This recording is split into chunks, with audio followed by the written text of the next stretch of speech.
Let me just say that I have always been a part of this community. And there's no accident I know how to do all the dancing. Because I always be and share with you. Because you are me and I am you.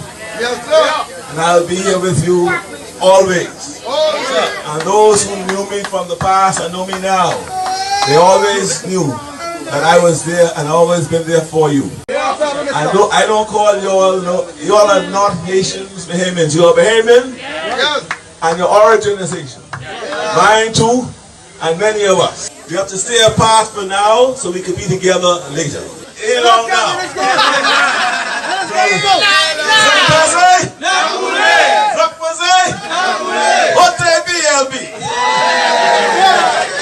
Are you all ready and willing to go?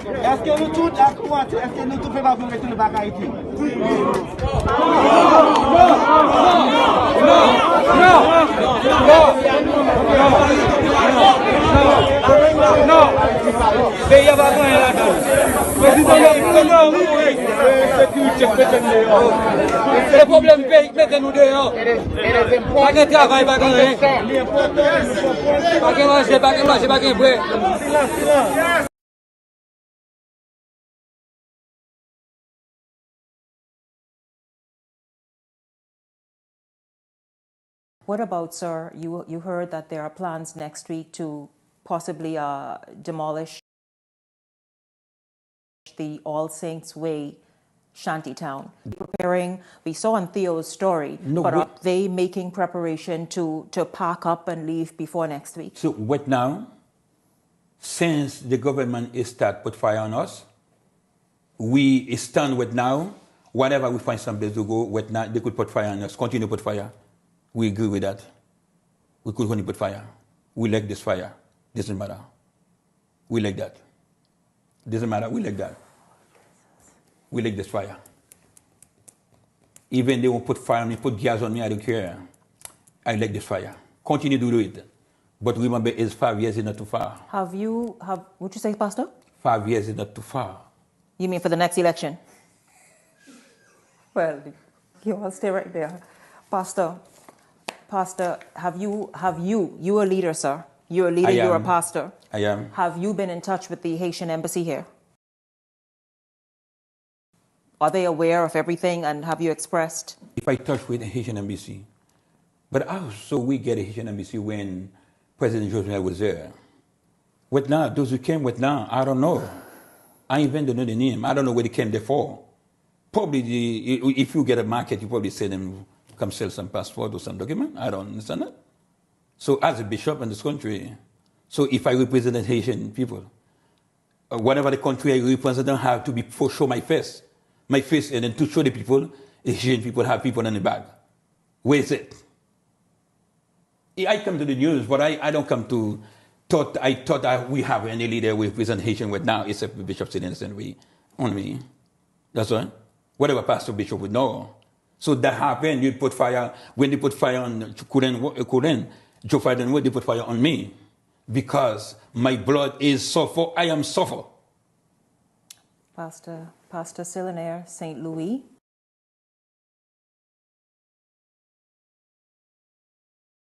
Upper Island is finished. Nobody you can run to. Nobody you can talk to. Water, cable, illegal immigrants, underpaid. It's dark. I could go on and on and on. Enough. I don't know who's going to stand up. We have to stand together to ask our government to please assist us in some of the questions that we need to be addressed, especially North Lutra Airport, International Airport, that we signed, like a big deal has been signed a few months ago, in which I was a major part of the ceremony in serving the guests and our home people alike, and we haven't heard nothing. We would like to know something. We're not here to fight with the government. We just want to know what's going on.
Good afternoon, ladies and gentlemen, and thank you for being here with us as you always are.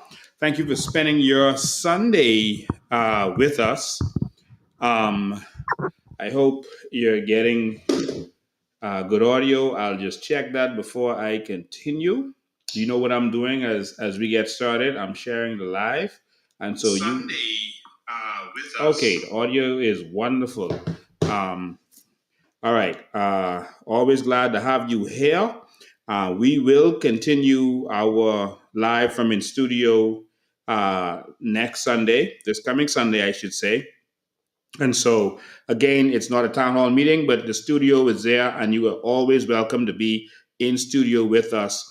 And so, again, starting on this Sunday coming, we're going to be there and we're going to be in studio. This is the last Sunday that we won't be in studio. In fact, we were not supposed to be going live for the last couple of weeks, but circumstances in the Bahamas just would not let us take a break.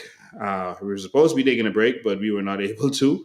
We had to continue working. People kept calling to deal with various issues going on in the country, and we had to deal with them.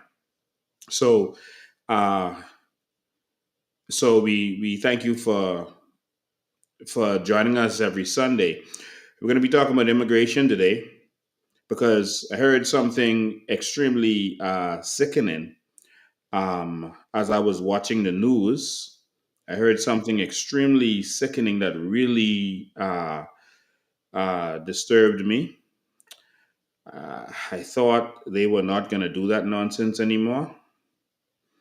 Um, but we have to address it. So as you get on here, make sure you share the live. Make sure everyone knows what's going on. Use your ad highlights, ad followers. Also tag people right there in your chat box so everyone knows that we are here.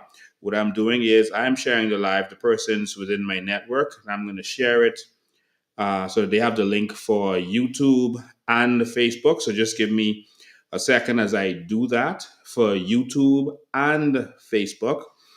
And so yes, this live is broadcasting today on all of social media. We are broadcasting everywhere, and today we're also broadcasting on TikTok. All right, so we're also live on TikTok. You can actually watch us live on YouTube, on our three pages, on LinkedIn, on Instagram, on Twitter, and on TikTok today. All right, so we're broadcast everywhere. You know, sometimes when we do this broadcast, people see that they look at my page and they say, okay, the numbers are lower than usual. That's because people are watching it all over. And so that's why you see the numbers kind of low when everywhere broadcasting from our software. And so, but you can go and wherever you like to watch this, whether that's TikTok, whether that's, TikTok, Instagram, LinkedIn, YouTube, on Coalition of Independence or on Bahamian Evolution or Lincoln Bain or on Facebook and all of those channels. All right. So people are actually on all of those channels right now watching. A lot of people from around the world actually watch this. And I got to meet a lot of people. You saw an interesting live we had this week with a gentleman who they say is the most creative man in the world. And so that was an interesting conversation. And we're looking forward to having more conversations like that with people around the world who want to see better for the Bahamas. People who might not be Bahamian, but really want to see better for this Bahamas. So, last thing I'm doing is I'm sharing this live uh, for YouTube. So, I shared it for Facebook because there are a lot of people who, no matter how much you tell them that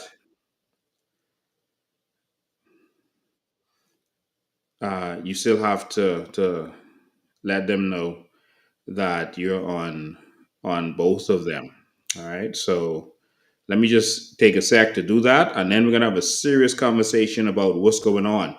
Not only is the government doing this thing with social services, but also Michael Pintard said that he would do the same thing. That means that if we continue with the PLP and FNM, there is no hope. Either way, our country is going to be sold out. So we got to fight for this, ladies and gentlemen. And so again, just give me a sec as I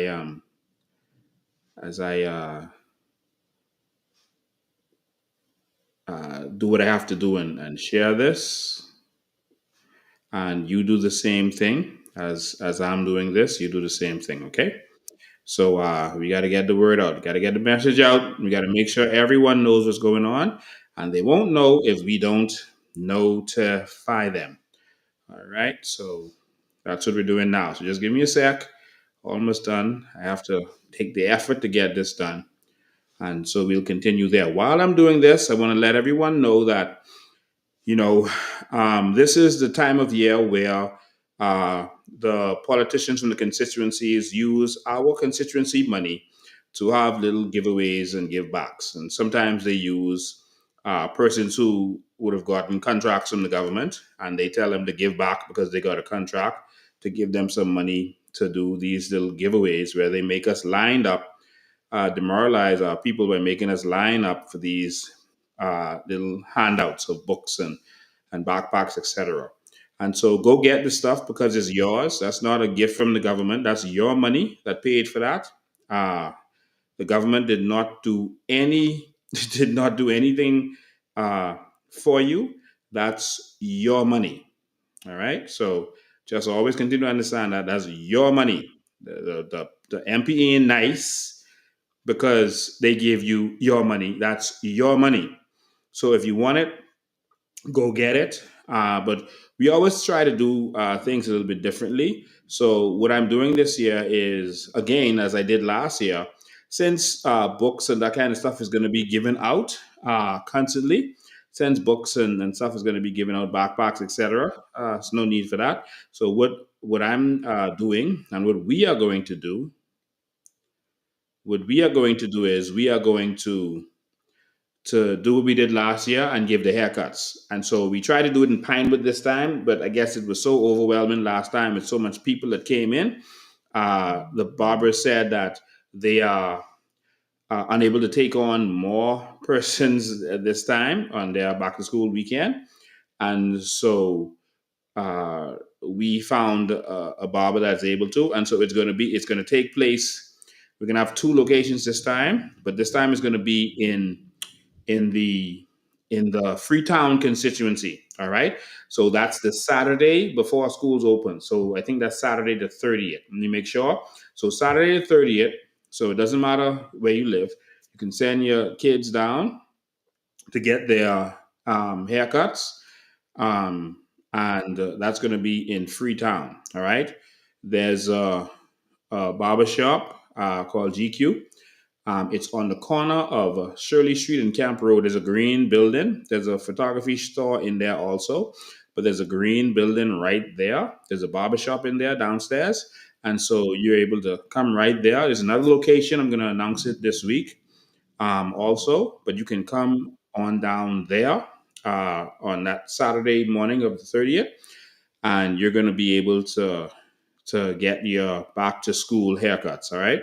And so we just want to make sure that at least that part is covered for you, because we give the politicians all this money every single, I think every quarter they collect that money, and so that is used to do this stuff. But the difference is we are doing this from our pockets and from the goodness of our heart. All right. So this ain't the government money. This ain't your money. This is us doing this from the goodness of our hearts. All right. And so the politicians are using your money to make you think they're nice, but we're going to give back by making sure that persons at least get their haircuts. I'm almost finished with this sharing. That's how much sharing I have to do to get this done. All right, almost there. So I'm just sharing the YouTube link because some people don't know that we are broadcast on YouTube also. So you want to make sure that they know, even though we're also on LinkedIn and all these other places on my page, um, we just want to make sure that they have the opportunity to watch this wherever they want to watch it. And so if someone interferes with Facebook, they can go to another page, and they can also have access to it there. All right. So I'm sharing the last one. Boom. All right. We're fully shared and we appreciate your patience. Thank you so much, ladies and gentlemen. Okay, the numbers are getting up. You can see the numbers getting up. All right. Let me see. All right. Over our system wide, we got 1,500 people watching live right now. Good. Let's get started. All right. Oh, yeah, those numbers are going up. All right. Perfect. So by the end of this, we should have lots of people. Ladies and gentlemen, I saw something that really disturbed me, and we told the Bahamian people that this was happening. You remember some months ago we went to Abaco. We traveled to Abaco, and there was a shanty town there. Remember this carefully, and if you don't believe, you can go on my Facebook page. Just scroll and you will see it. The live. Even though a lot of my lives are being erased now, if you go on my page, you'll see some of my lives that you watch are disappearing. Someone is moving it, I guess. But ladies and gentlemen, we went to Abaco some months ago. And while in Abaco, we went to the shanty town, a new shanty town, another shanty town that was built up, I'll say, being built up a lot. That they went to the shanty town, so called, and they destroyed the house of a Bahamian man. They broke down his house with, I think, 5 children or something like that. Go and get the real story from on my Facebook page. But right next to him was a Haitian man and his family. He even had a shop in the front of his house, attached to his house. And they had it marked to be demolished, but they never demolished it. And so we were very curious as to why did you break down the Bahamian's house? And now the Bahamian had to go live with people. And one of the children we saw walking while we were there, and they said all of them are separated, now living separately with different people. And that was shocking and disturbing to me. Because right next to him were non-Bahamians, were Haitians, illegal immigrants on top of it. No work permit in this case. And they didn't touch their house. And so we walked around the street. All of this was documented. And we started to see other houses there. They're building them nicely now. And as we talked to some of them, they started to tell us because we saw their house was marked for demolition. And I said, "Why did they mark your house, but they didn't come and break it down?" He said, "No, they didn't come." I said, "Well, what did they say?" They said, "Well, they told us to go to social services, and then social services will find us a house or apartment, and then if they find the house or apartment, then they'll come and break down this house." But they didn't find another house because this is Abaco. They didn't find an apartment for us, so they didn't break it down. Like they were gonna find an apartment for you, our social services. They were like, "Yeah, that's what they told us." They met with us, and that's what they told us. Go to social services, and they'll get us straight. We played that live. Tens of thousands of you watched that. And some people didn't believe. They believed maybe the Haitian had some reason to lie. We were angered by that. The news never covered that. Notice Pintard or one of them will just say something, anything. He'll say, "I fed the dog today." That'll make headlines in the papers because they're trying to promote them. But real issues like this that would make the papers in any other country, make the news in any other country, not a word. They don't investigate, they don't check, they don't care. They just keep it on the down low. But we talked to many of those houses and everyone confirmed the same thing. And as we came back to Nassau, we investigated, we were told the same thing is happening in Nassau. That they are finding apartments and houses for them. And then as they find apartments and houses, then they would come and break down whatever houses they find apartments for. And that's why you were seeing in Nassau, they'll break down some houses in the shanty town and leave others. And then they'll put in blasts in the papers, especially the Guardian. They'll blast in the papers saying shanty town demolished. No, you didn't demolish the shanty town. You demolished some houses in the shanty town. But the rest is still there. We also did lives to show you that. At All Saints Way, they broke down the houses in the front of the road as they found places for them to go. And then, but the ones right there in the back of the road, in the back, It's right there. We showed you that, where the whole the coal mine is. And we saw this trend. And that's a disturbing trend. The reason this is disturbing isn't just because they find in houses for the immigrants, which should never happen in any country. The government was voted out in the United States of America because that was going on. And we're going through the same thing in the Bahamas right now. What hurts me is that I get up to 100 calls and texts every single day from people who hurting, people who don't have nowhere to live, people who don't have nothing to eat, people who don't know where they're gonna go, Bahamians living in cars, living in abandoned buildings, living on a beach, single mothers with their children parking in the police station yard for safety and sleeping there. On Montague Beach, sleeping there. In Freeport, the same thing. The same thing. And they could take our money, our government hard-earned tax-paying money, to take care of migrants before they take care of Bahamians. Now, before I show you what's the real deal, I gotta respond to the government. Because the government, in another dastardly deed, decided to respond to the fact that I was going live. These sick, demented people running our government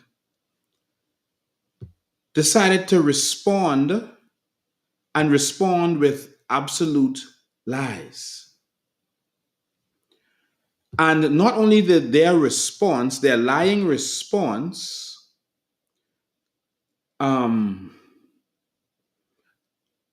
only was the response a lie, but the media actually grabbed it and shared it. The media, Eyewitness News, grabbed this fake news by the government and shared it. So, ladies and gentlemen, I'm going to read to you this nonsense put out by the government. All right? I won't read what Eyewitness News had to say about it. They called it fact check or something like that. Fact check? Did y'all fact check before y'all did that? I'm embarrassed at Eyewitness News. They called it fact check. And so let me read what the government said. I'll ignore Eyewitness News because the media in our country just does what they're told. They're controlled and they just say whatever they're told. And so if anyone believes the media when it comes to any political issues today, you're the reason why this country is suffering. If the media is reporting on a murder happened or they're reporting that a hurricane is coming to take shelter, that's fine. But anything involving a political figure or anything to do with politics, don't believe nothing they say. They are just going to report what they are told. That's our country. So this is the nonsense that they put out there. And then I'll prove them wrong. Because one thing everyone has learned about me in the last over 2 decades that I have been nailing them to the cross is that I don't say nothing I can't prove. And if I say something, that's the reality. So let's read their little nonsense. It says, public notice, false information alert, rapid response unit. What is this? This is a statement that they put out there, not signed by any government official. Anytime they want to put lies out there on me or have a press statement referencing me, they never sign it. All right? That's what they do. So the first thing is, if you see something out there, a press statement from the government is not signed, ignore it. it's actual lies, and they're not signing it because they can't put their name to it because they know that it is false and it is a deception. And they don't want you to have evidence of what to hold against them. Because a government that's actually intentionally deceiving their people is actually wrong. It's unlawful. So it says the statement circulating on social media suggesting that migrants are being given priority over Bahamians in receiving social assistance is false. That's how they started their statement. Migrants receiving assistance over Bahamians. So you see, what they always do is they find something to say that is not really what the issue was about. All right. So that's really not what the point is. The statement that I made, if they're referring to me, obviously they're referring to me. They called my name in the statement. I don't know why. It said this is my statement. Social Services says Bahamian taxpayer dollars will go to paying rent and giving other aid to naturalized Bahamian citizens and permanent residents, meaning immigrants, because if you're a permanent resident, you're an immigrant. All right? Obviously. In shanty towns. That's what I said.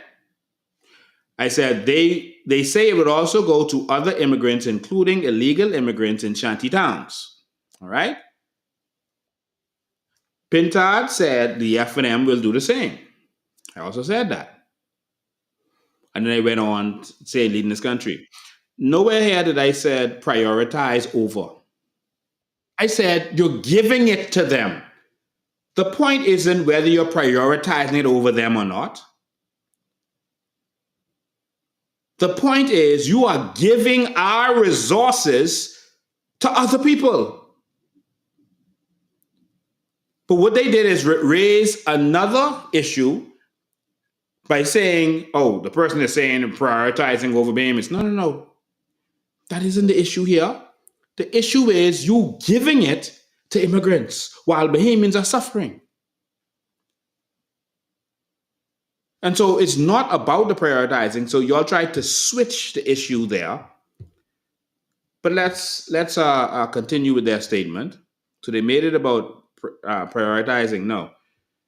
My statement is not a dollar of our taxpayer money should go to anyone who is not a taxpayer or their children. Since y'all don't seem to be able to have good understanding. Not $1. I hope I said that simply enough for these people who don't seem to understand that this is our country.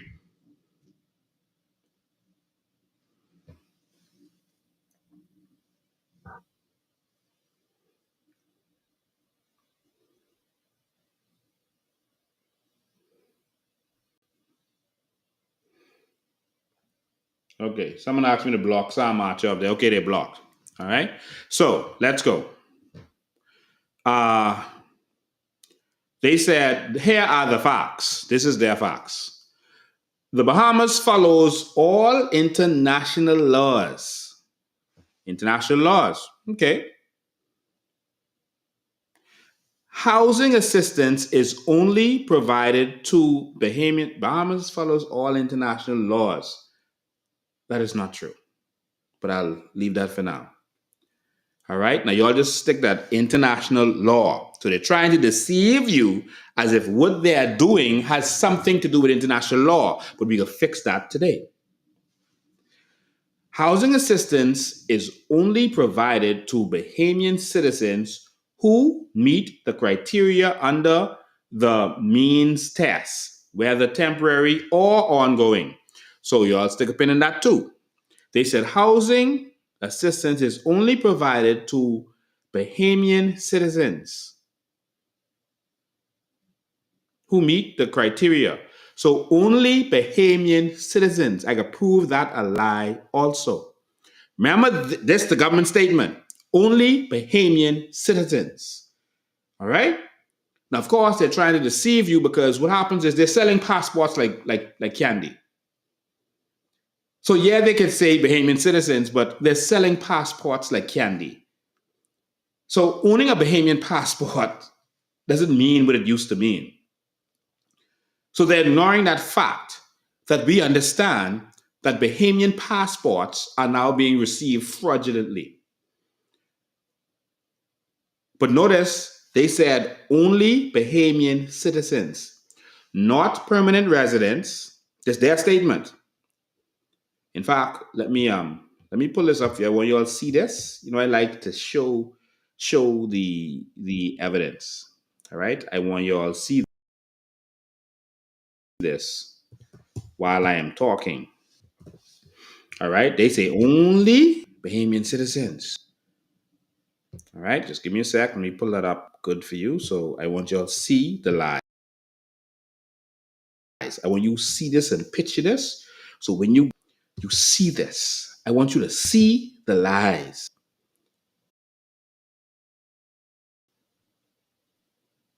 One sec, just coming up now.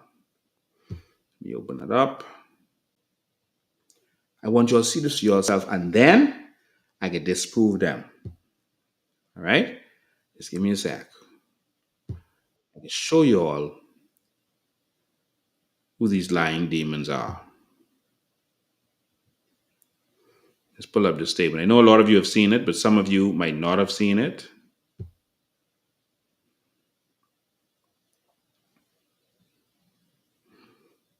Where is it? Okay, there it is.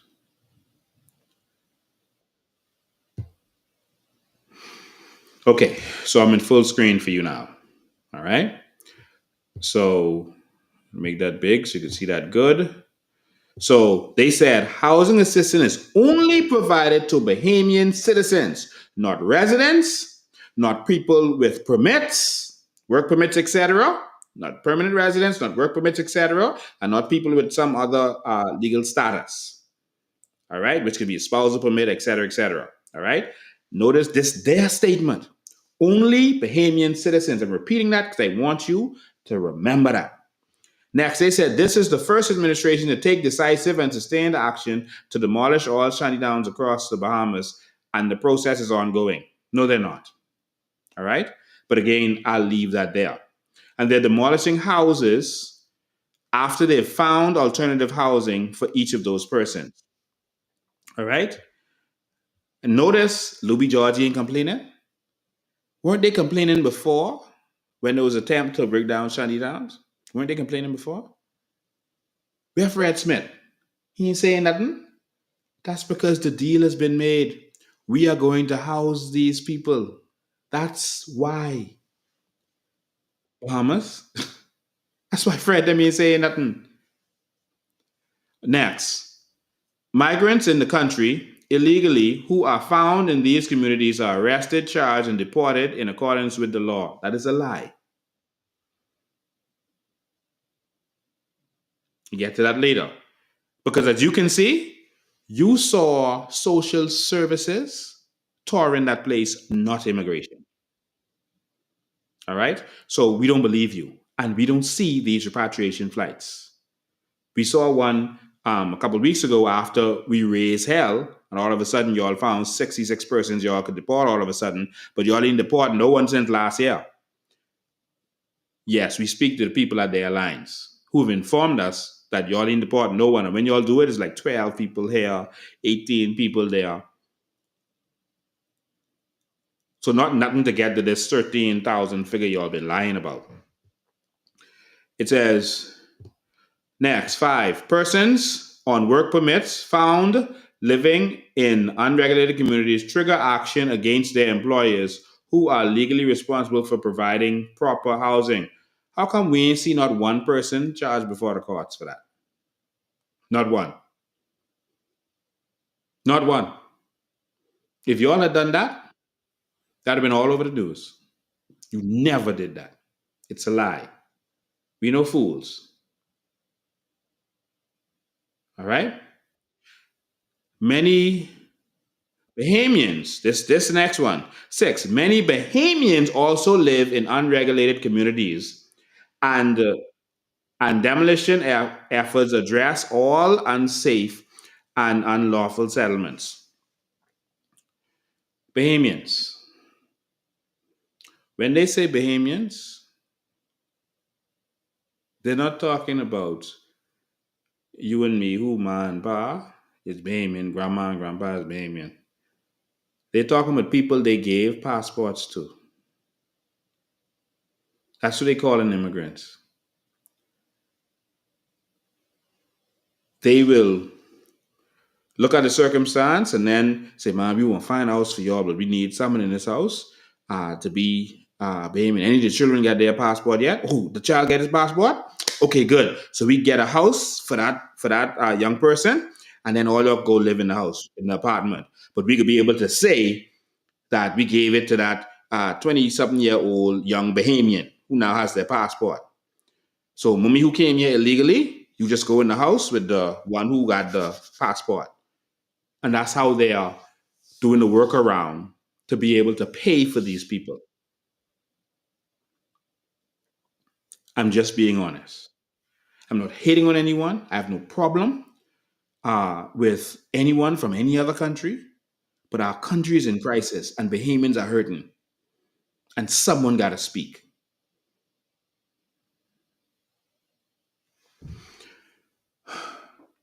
7. Immigrants in the country illegally may receive basic temporary emergency assistance, food, and medical care. That's everything. What y'all don't get. Medical care. Jesus. Only in extreme cases, such as natural disasters or man-made.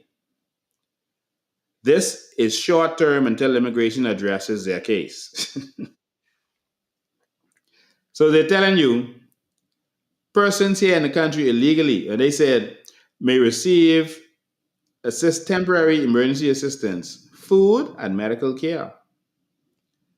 Only in extreme cases. Who determines what's extreme? Do you know what they call extreme to justify what they're doing? Their house got broken down.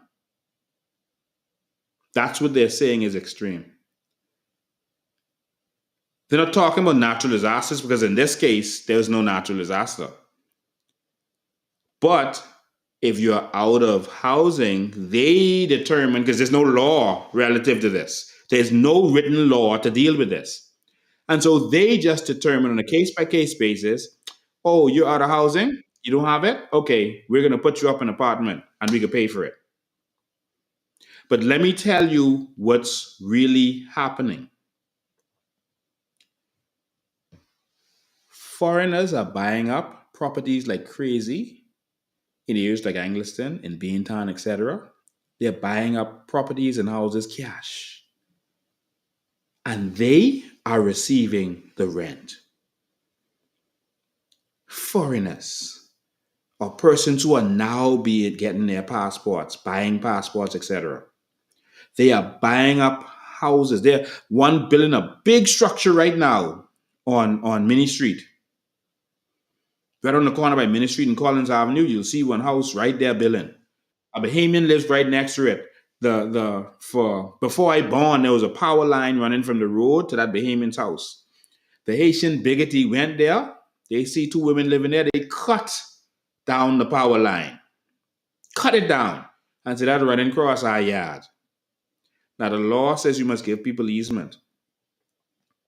But the Haitian cut down the power line and said that running across his yard. He just buy that. And he building a 2-story big complex to rent to only Haitians. Go there and look. In fact, I could pull it up on think when we finish. I could pull it up on the map so you could see it. They are buying this up. So now government money is now being funneled to these people with these apartments. It's not illegal, but I'm showing you what's going on. So these people now have money because they're running guns, they're running drugs, they're people smuggling, they're buying up houses like crazy. And now they're buying up houses in the ghettos and renting to their people, and government is giving assistance. Remember, they are saying Bahamians, but they don't mean Bahamians. They mean naturalized Bahamians, but they're not differentiating so that you understand what's going on. You see? They're saying Bahamians to deceive you. All right? Now they throw this number 7 in here just to make you understand. Okay, in case you find out this little illegal person get it, they can say, yeah, we give it to illegals in emergency situation. But what's an emergency situation? Where is that defined in our laws? You're just keeping it hush-hush. Next, it says permanent residents are only given temporary housing in the event of a man-made or natural disaster. For example, during Hurricane Dorian, some permanent residents were provided with temporary shelter. So now they're saying only during emergency natural disaster, permanent residents can get it. I want you to remember that. Remember first they said only Bahamian citizens. Then they say when illegal immigrants get, but they say permanent residents only in a natural disaster. Immigrants only in natural disaster. Permanent residents, they say no. You hear them, right? You hear them. Now I can show you the lies. It says we invite Bahamians to consider what type of temporary assistance they would receive in other countries if there were a man-made or natural disaster. So in other words, if you was in another country and there's a natural disaster, what kind of assistance would you receive? Now, we should receive assistance from our government to send for us, to come and get us. But we ain't talking about no natural disaster, so stop trying to throw other situations in here. There's no natural disaster. This is a demolition. Why are you bringing up something that has nothing to do with what we're talking about? That's how they deceive you, Bahamas. This has nothing to do with natural disasters. We are talking about demolition of a shanty town, where illegal immigrants are housed, where illegal guns and drugs are kept, because no police going in there to search these houses. Obviously not because they billing up like crazy, and you don't see them till it's too late. So don't let them distract you with the natural disaster talk, because that is not a part of this conversation. It says, these basic measures are standard practice under international law. This includes Mr. Bain, who we believe travels. Now, why would an official statement from the government decide to mention little old me? They're always afraid to call my name on the news when they're talking. They're afraid to call my name. My name is a forbidden name.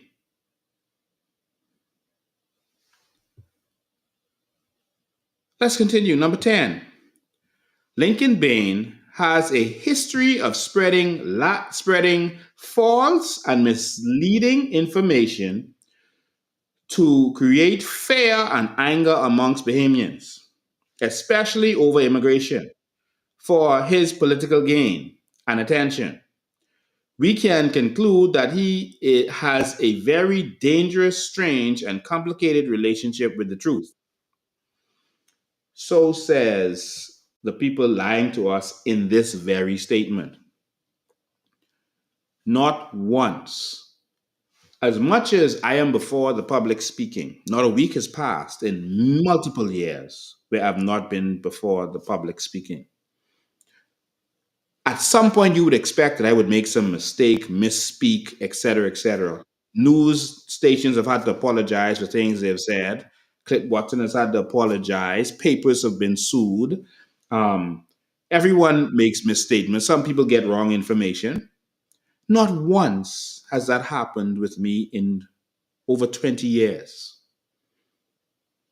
Have you seen one instance where they could have proven that anything that I have said has not been true?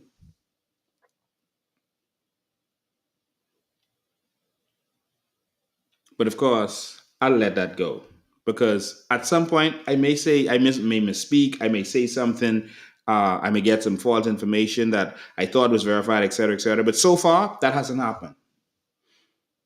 Not once. I've called all of their names. Not once have they sued me for defamation or libel. In fact, during COVID, the law in place was you couldn't give false information. You couldn't give false information on social media. They put that law in place. Minister did. And I was going live almost every day, giving the facts, giving the information. Did you see them lock me up?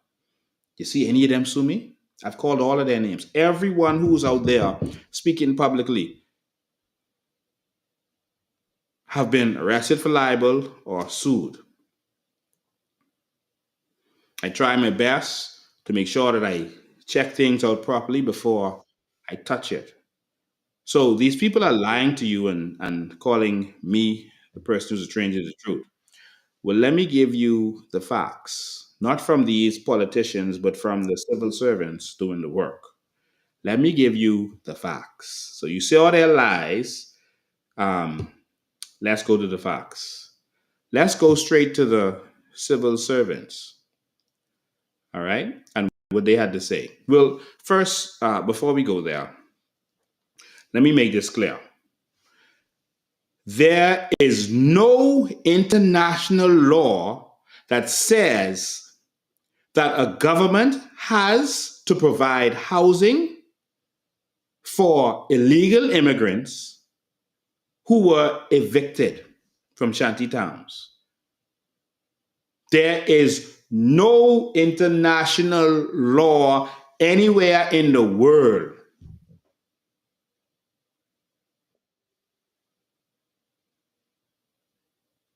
So I challenge the government to show me any international law that says that if you are evicting illegal immigrants from a shanty town, that you have to provide housing for them, that you have to pay their rent, and what you all said, food and medical care.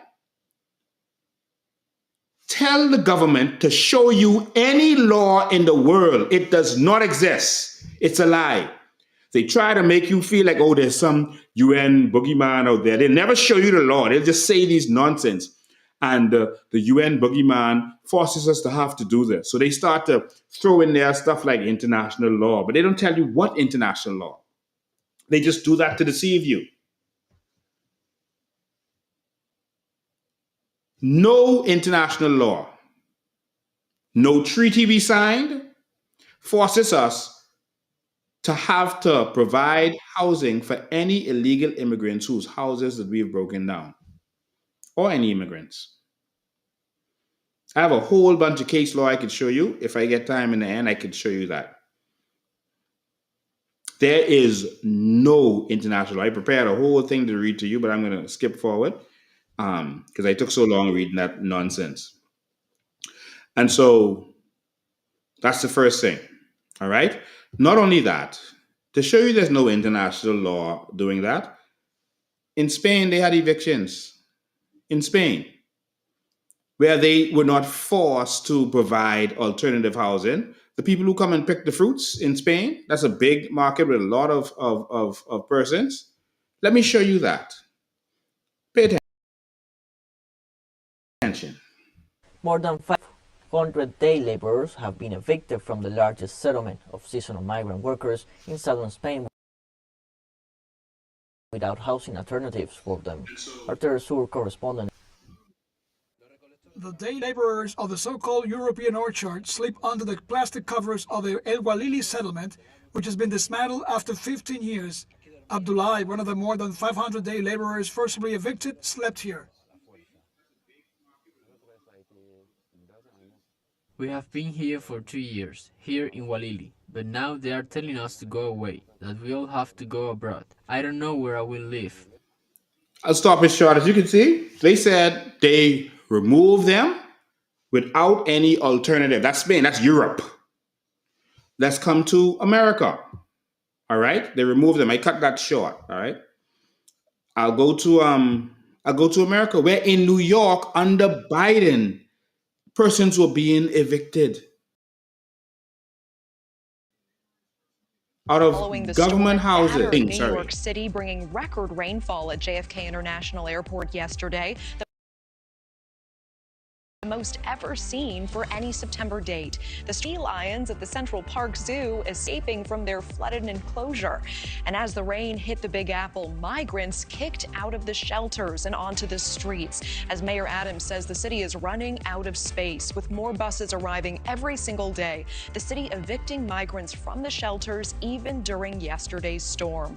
News Nation correspondent Dre Clark is in New York for us tonight. Dre, what is happening to those migrants?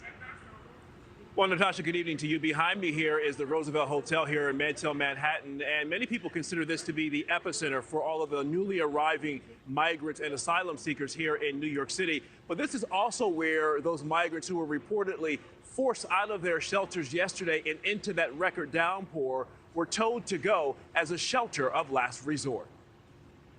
It's like walking through a river in your own home. In New York City, it looked like a river running wild. A torrential downpour producing as much as 8 inches of rain in some places and causing flooding that nearly brought the city to a standstill. The heavy rain pounding tents set up for thousands of migrants.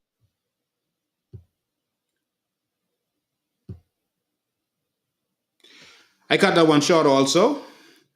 But ladies and gentlemen, they said, okay, in emergency situations, that was an emergency situation. There's no UN going after, and that was a year ago under Biden, where they were providing housing under the strange law that they had.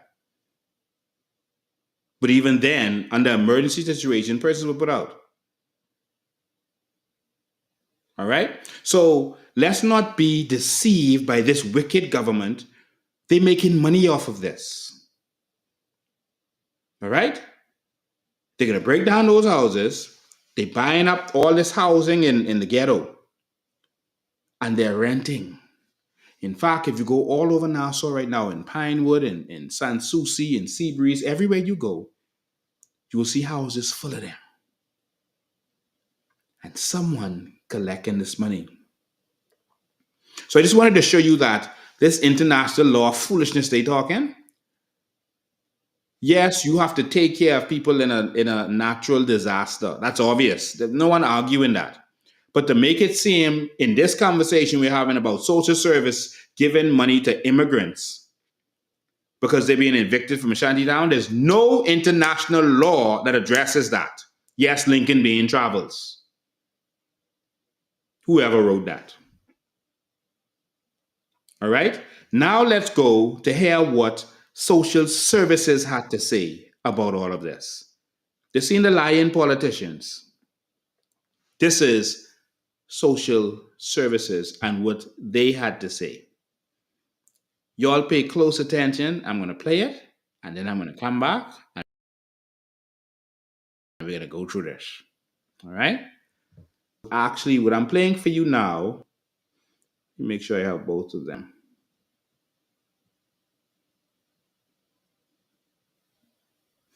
What I'm playing for you now is 1 year ago. And so we edited this clip so you could see the pertinent parts of what was said. All right? This is 1 year ago. Exactly a year ago.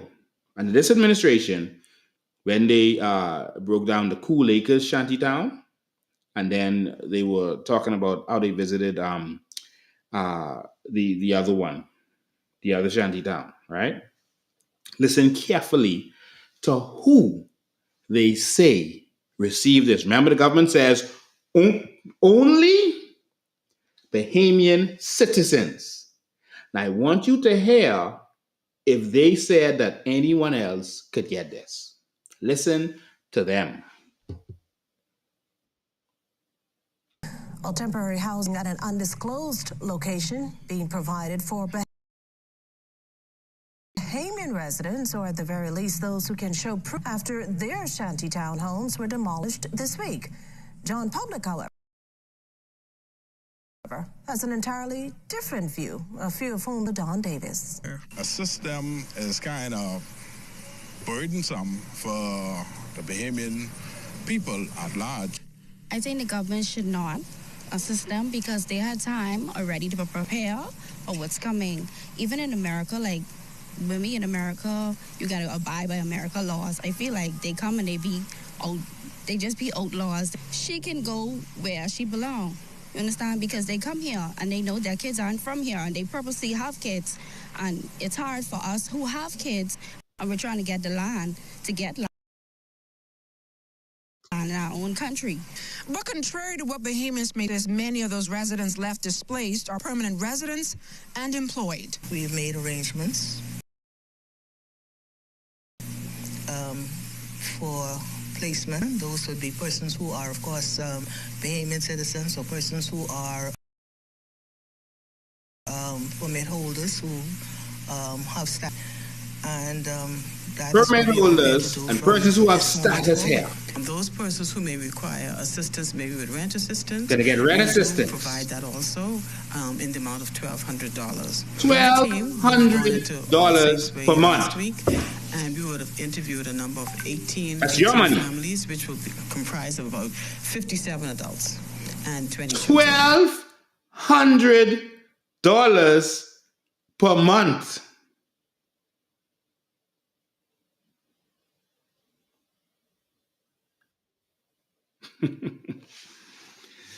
Ladies and gentlemen, the government said only Bahamian citizens.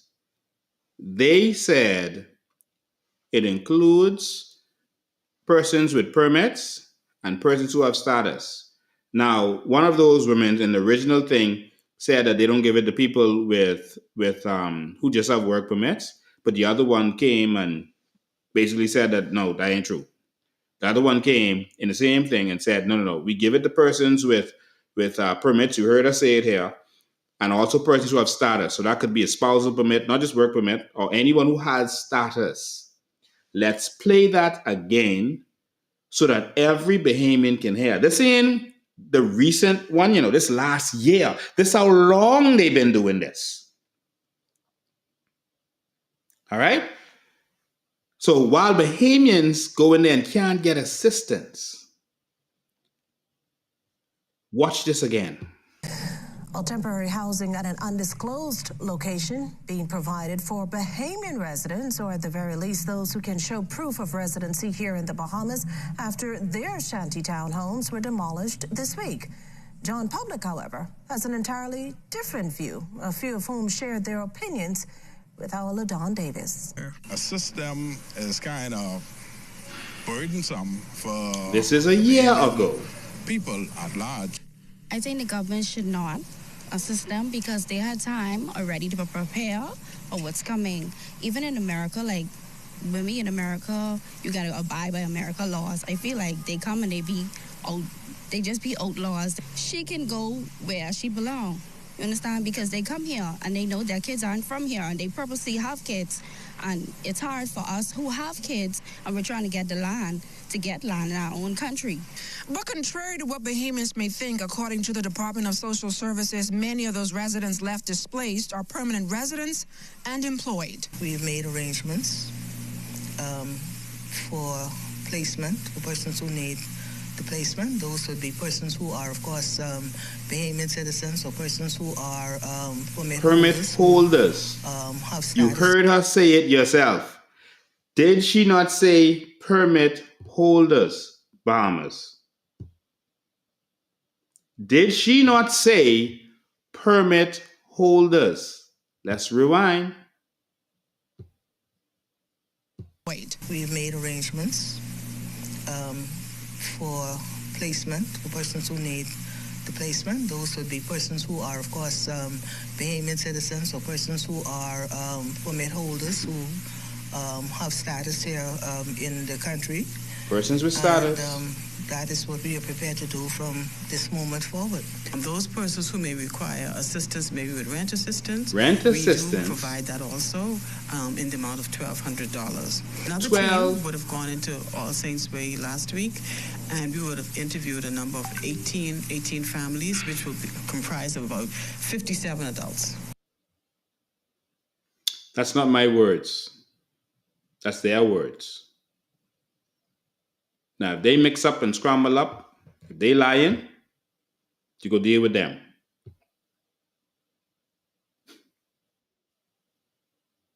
Jesus. That's a year ago. All right? Now, here is them today. Same nonsense. Well, our mission here today was to go throughout the unregulated communities along with the team of social workers to see who are in the communities who the department, bearing in mind the assistance provided by the Department of Social Services is for persons who are Bahamian citizens or with permanent residence. Anybody else, if there's an emergency situation, then we can assist them. But at this time, because the houses are marked to come down, we can offer them some assistance in relocating in the form of rent assistance. And so our mission here today was to go through the communities to determine who are those persons who we can assist.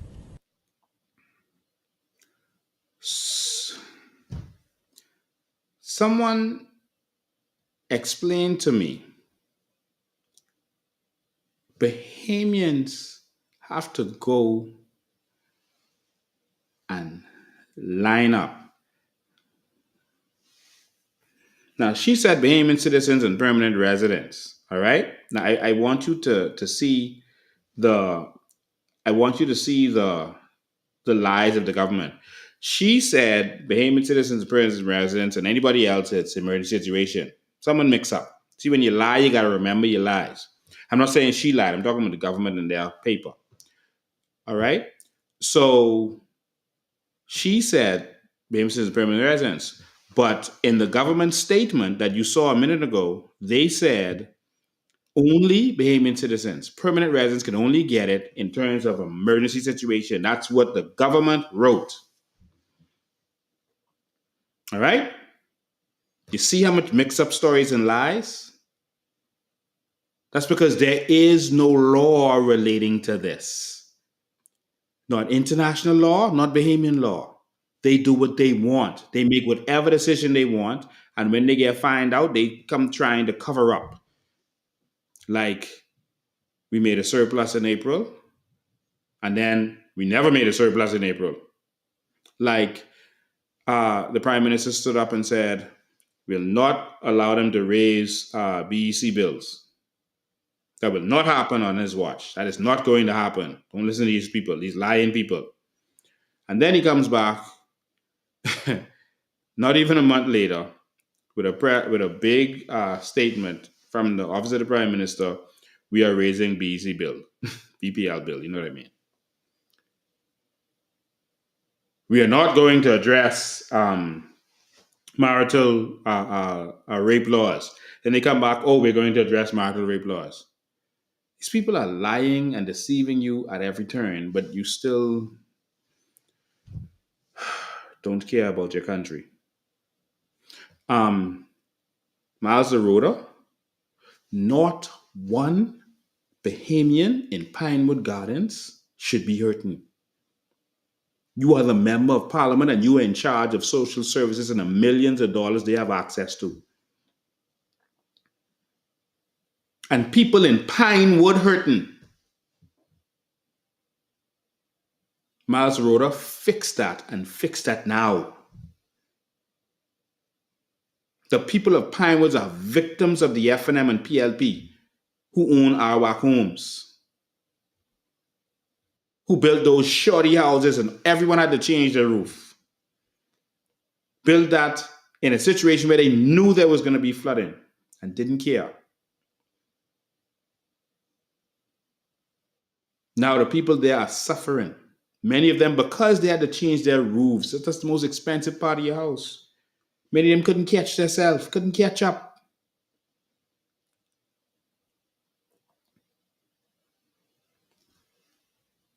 People of Pinewood, Miles Zaroda is the Minister of Social Services.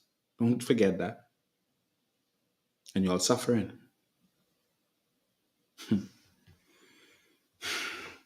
So, again, there's no international law that addresses giving, paying rent, and what you saw in their statement, medical, and food for immigrants. Brave them just doing that on their own.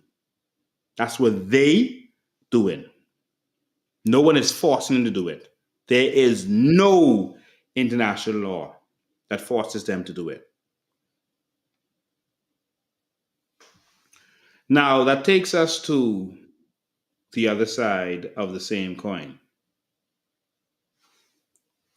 Michael Pintard. Michael Pintard said he would do the same. Now, of course, he always has word salads. All right?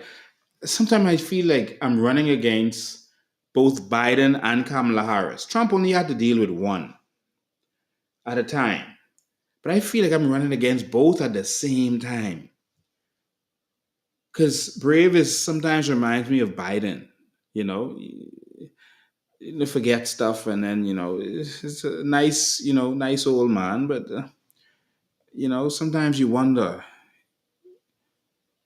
And then you have Pintard, who reminds me of Kamala. Everything is fake and staged. And remember that? Everything was fake and staged, and everything was about twerking. And we got the DJs. We're bringing all the DJs to this event, and everyone just twerk. Everyone dance. Now, when we have this candidates released, we want everyone hyped. This them talking to the crowd. We want everyone hyped up. All right? We want to sound excited. We want to make it look excited. The shots, the camera shots, make sure they close shots so you can't tell how much people really here. Always do close, tight shots so it look like a crowd. And everything is about hype and made up stuff. And then remember, Kamala started, at one point, she realized that she wasn't getting any traction. So she started just copying everything that Trump was saying. She just started copying Trump. Well, that's Pintard. Pintard is just copying me. Everything he hears me say, he's starting to say. He's addressing illegal immigration now. Trying to impress the U.S. because they said that it's important to them. They literally had a meeting with their advisors that they're paying, and they literally told them that Lincoln is resonating with the people. All you got to do to resonate is just repeat everything he is saying and do everything he is doing. He goes live, you start to go live. If he said change income and changes here, you say change income and changes here. Immigration is a big thing to everyone, you start talking about immigration. But we get to the bottom of that. Because Pintard is not the man to deal with immigration. Notice I'm not going to waste time and play the video. He made a statement that, He made a statement that if the F&M gets in, they are going to have a referendum. They're going to have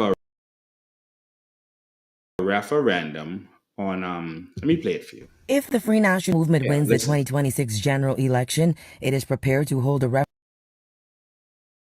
referendum on citizenship, according to party leader Michael, in a recent appearance on Guardian Radio's Morning Bun with host Dwight Strawn, where he was asked about Article 7 of the Bahamas Constitution. Article 7 relates to children born in the Bahamas to non-Bahamian parents, granting them the right to apply for citizenship at age 18. Bahamian governments appear to be afraid of referendum. Would you be afraid? I would not be afraid to hold a referendum. But I'm saying something. I'm saying something different. I'm saying something differently.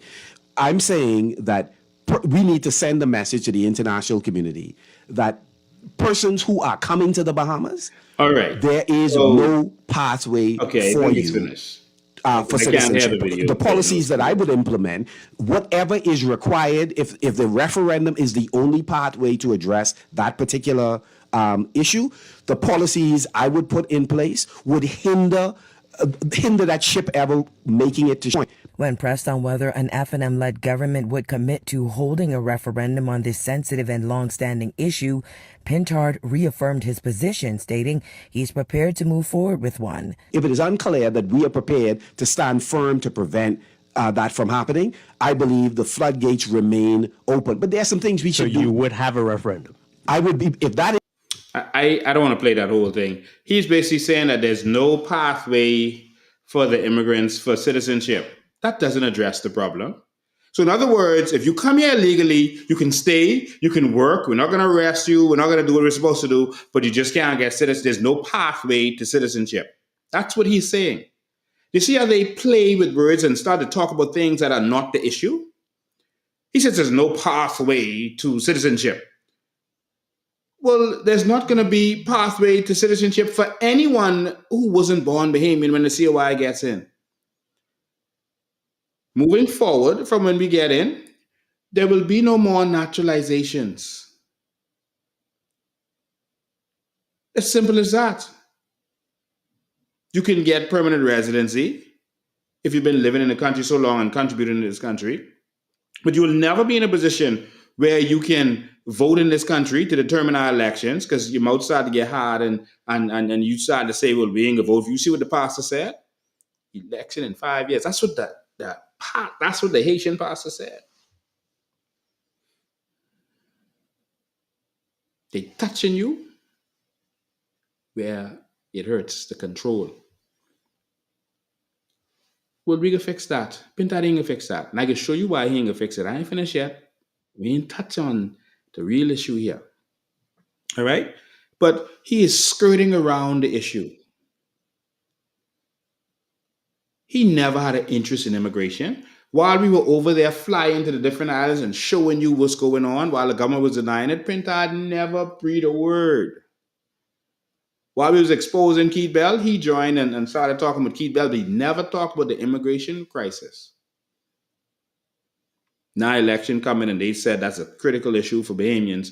And so now he trying to jump and start to do these word salads like Kamala Harris, Pintard, Lil Lincoln, Kamala, whatever you want to call him. And so what do you need a referendum for? We already have a law. In other words, what Pintard is saying that he wants the opportunity to get rid of that law, to make it so that the persons could just come here illegally and then they straight from day one. You all better listen carefully, you know. Listen carefully.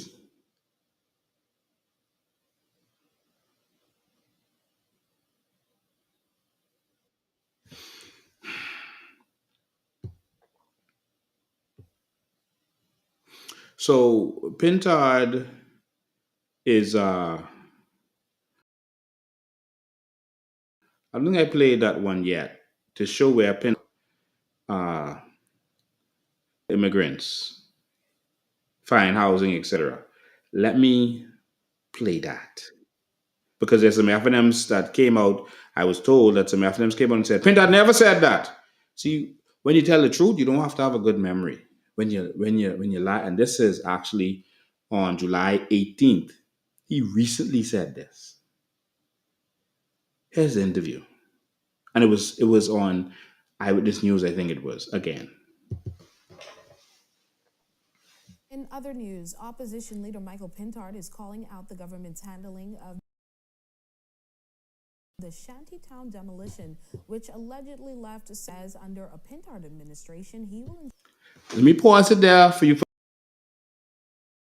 a second. You read over here, read what the Eyewitness News, F&M government says it would house displaced residents after Shanty town demolition. See? Let's play it again. In other news, opposition leader Michael Pintard is calling out the government's handling of the Shanty town demolition, which allegedly left several residents without homes. He says under a Pintard administration, he will ensure those residents, some of which are legal, will have access to housing so that they are not left displaced while the government actively ensures the land is in the hands of the rightful owners. We are committed to a housing revolution under the Free National Movement. We're not interested in keeping one group of people in one location. If you are here legitimately, you are gainfully employed, you are interested in owning housing, we are interested in helping to provide for all Bahamians, or whether you were born a Bahamian or you became a Bahamian, housing. We do not understand that for a government that says they are going to explode housing possibilities, why that has not been a part of the discussion, that as you demolish, you also seek to, again, say to people, here are all these opportunities that are available for you to find housing elsewhere. Pintard is also calling out international organizations who he feels should have a hand in assisting those residents. We're saying for the international agencies, work with us as we seek to regulate these unregulated communities. And in some cases, there's temporary housing that some of the international agencies, in partnership with churches and other groups in the Bahamas, who can assist Bahamians of natural birth or Bahamians otherwise who are now residing in those communities. So there are a number of solutions we believe are possible, and we certainly don't understand why the government isn't pursuing those opportunities. Pintard literally, and someone said turn up the volume when it was almost today, and I'm so sorry. Pintard called out the government on it, said he should provide housing for these people, they should, and call out the international community saying, help us do this. What? Let me play the first part again. In other news, opposition leader Michael Pintard is calling out the government's handling. He says Bahamians from natural birth or otherwise. But anyway, listen to what they're saying. He called out the government and he called out the international community.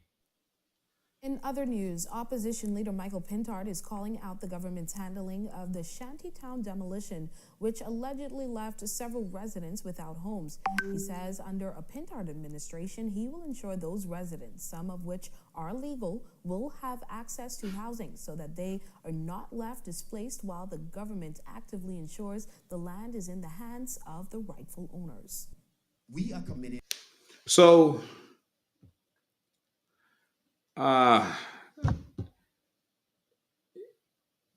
if you let the Referendum get in, you're in trouble.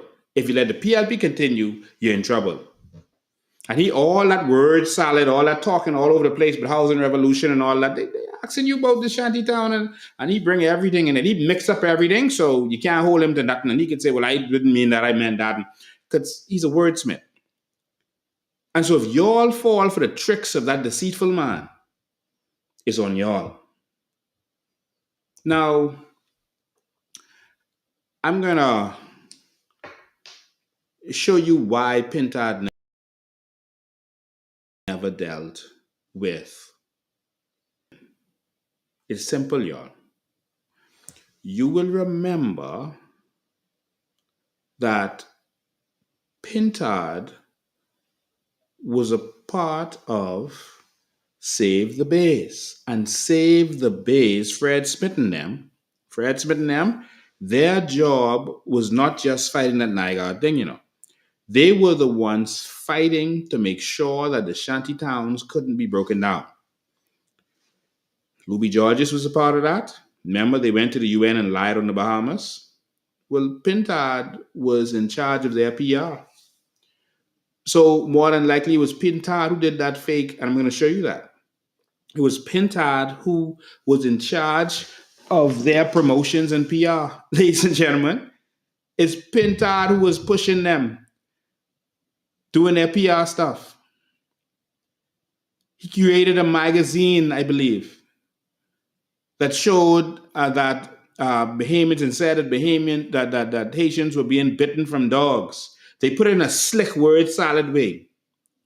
Lied on the Bahamas, embarrassed the Bahamas internationally, and it was treason.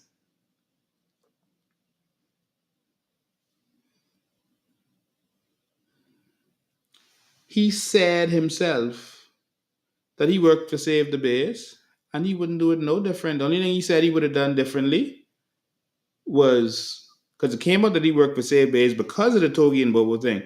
He said he would have made sure, he would have searched Togei and Bobo to make sure they didn't have a record on them.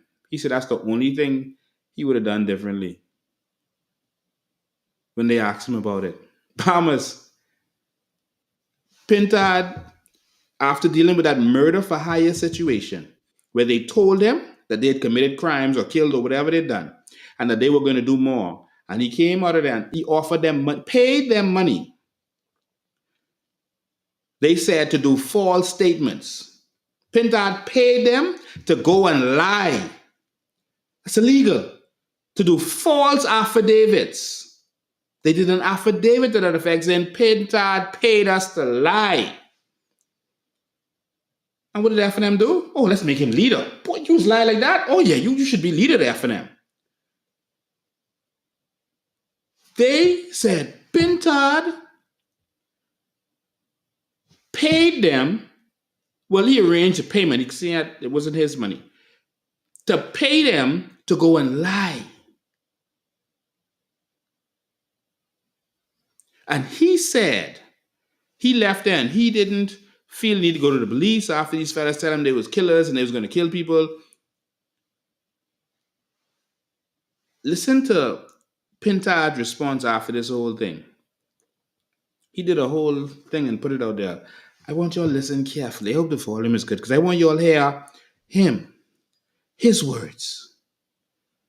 He had no regrets with all of that. Listen.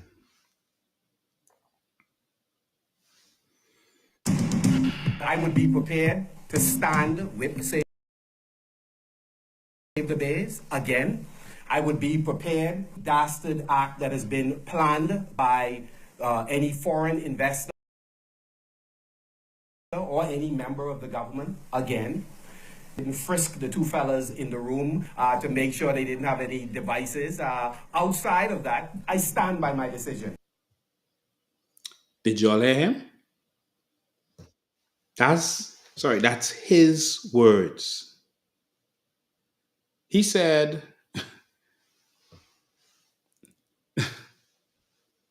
he would be prepared to stand with Save the Base again. He was working for Save the Base. He said the only thing he would do different is to frisk them, to search them, make sure they didn't have any recording devices. That's his words. No one else's words. So we go a little bit deeper. Let's go back in time.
Okay, so sorry about that. You lost audio. I don't know how that happened, but okay, we're back. And so basically, what I'm going to do now is, sorry you missed all of that. What I was saying earlier. What I'm going to do now is I'm about to share my screen to show you a Tribune report about what really happened then. All right, we're going back. All right, because at the end of the day, I promised to educate the Bahamian people about the politics and what's going on in this country. All right. And so we're going to go back now. And I'm going to show you what was really going on with that Togei and Bobo thing. I'm going to show you what's going on with the Save the Base thing. The Save the Base thing, Pintard was working for Save the Base and he was their PR man. So that thing where where they put that magazine out, I believe it's him that did it. He was the one pushing Save the Base and dealing with all their coordination. He was behind the scenes. Whatever they needed, that's what he did. That's what he was getting paid for. I'm going to show you that. So when they were blocking Haitians from being arrested in this country, that was him. When they were stopping the Shanty towns from being broken down, that was him. They were working together. When they went to the UN and lied on the Bahamas, that was Pintard. Treasonous. And so I'm going to share my screen again now. I'm sorry you missed a lot of it. I'm going to share my screen here. So back to the top. This is from the Tribune. This is the Tribune's insight.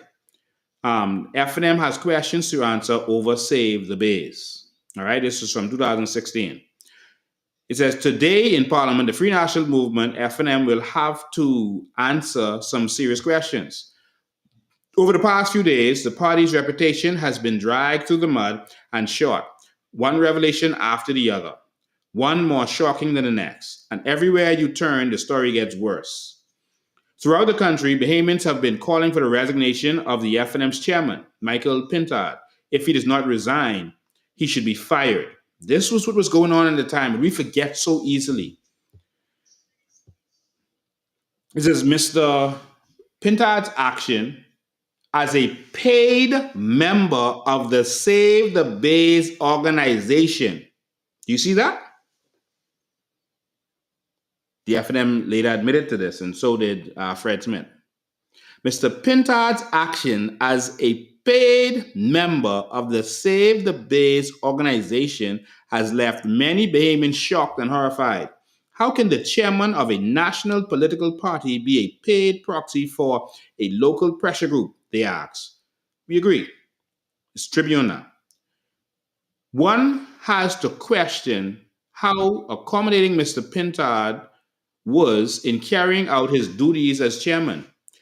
When he spoke, whose interests was he serving? The F&M or his own, or Save the Base?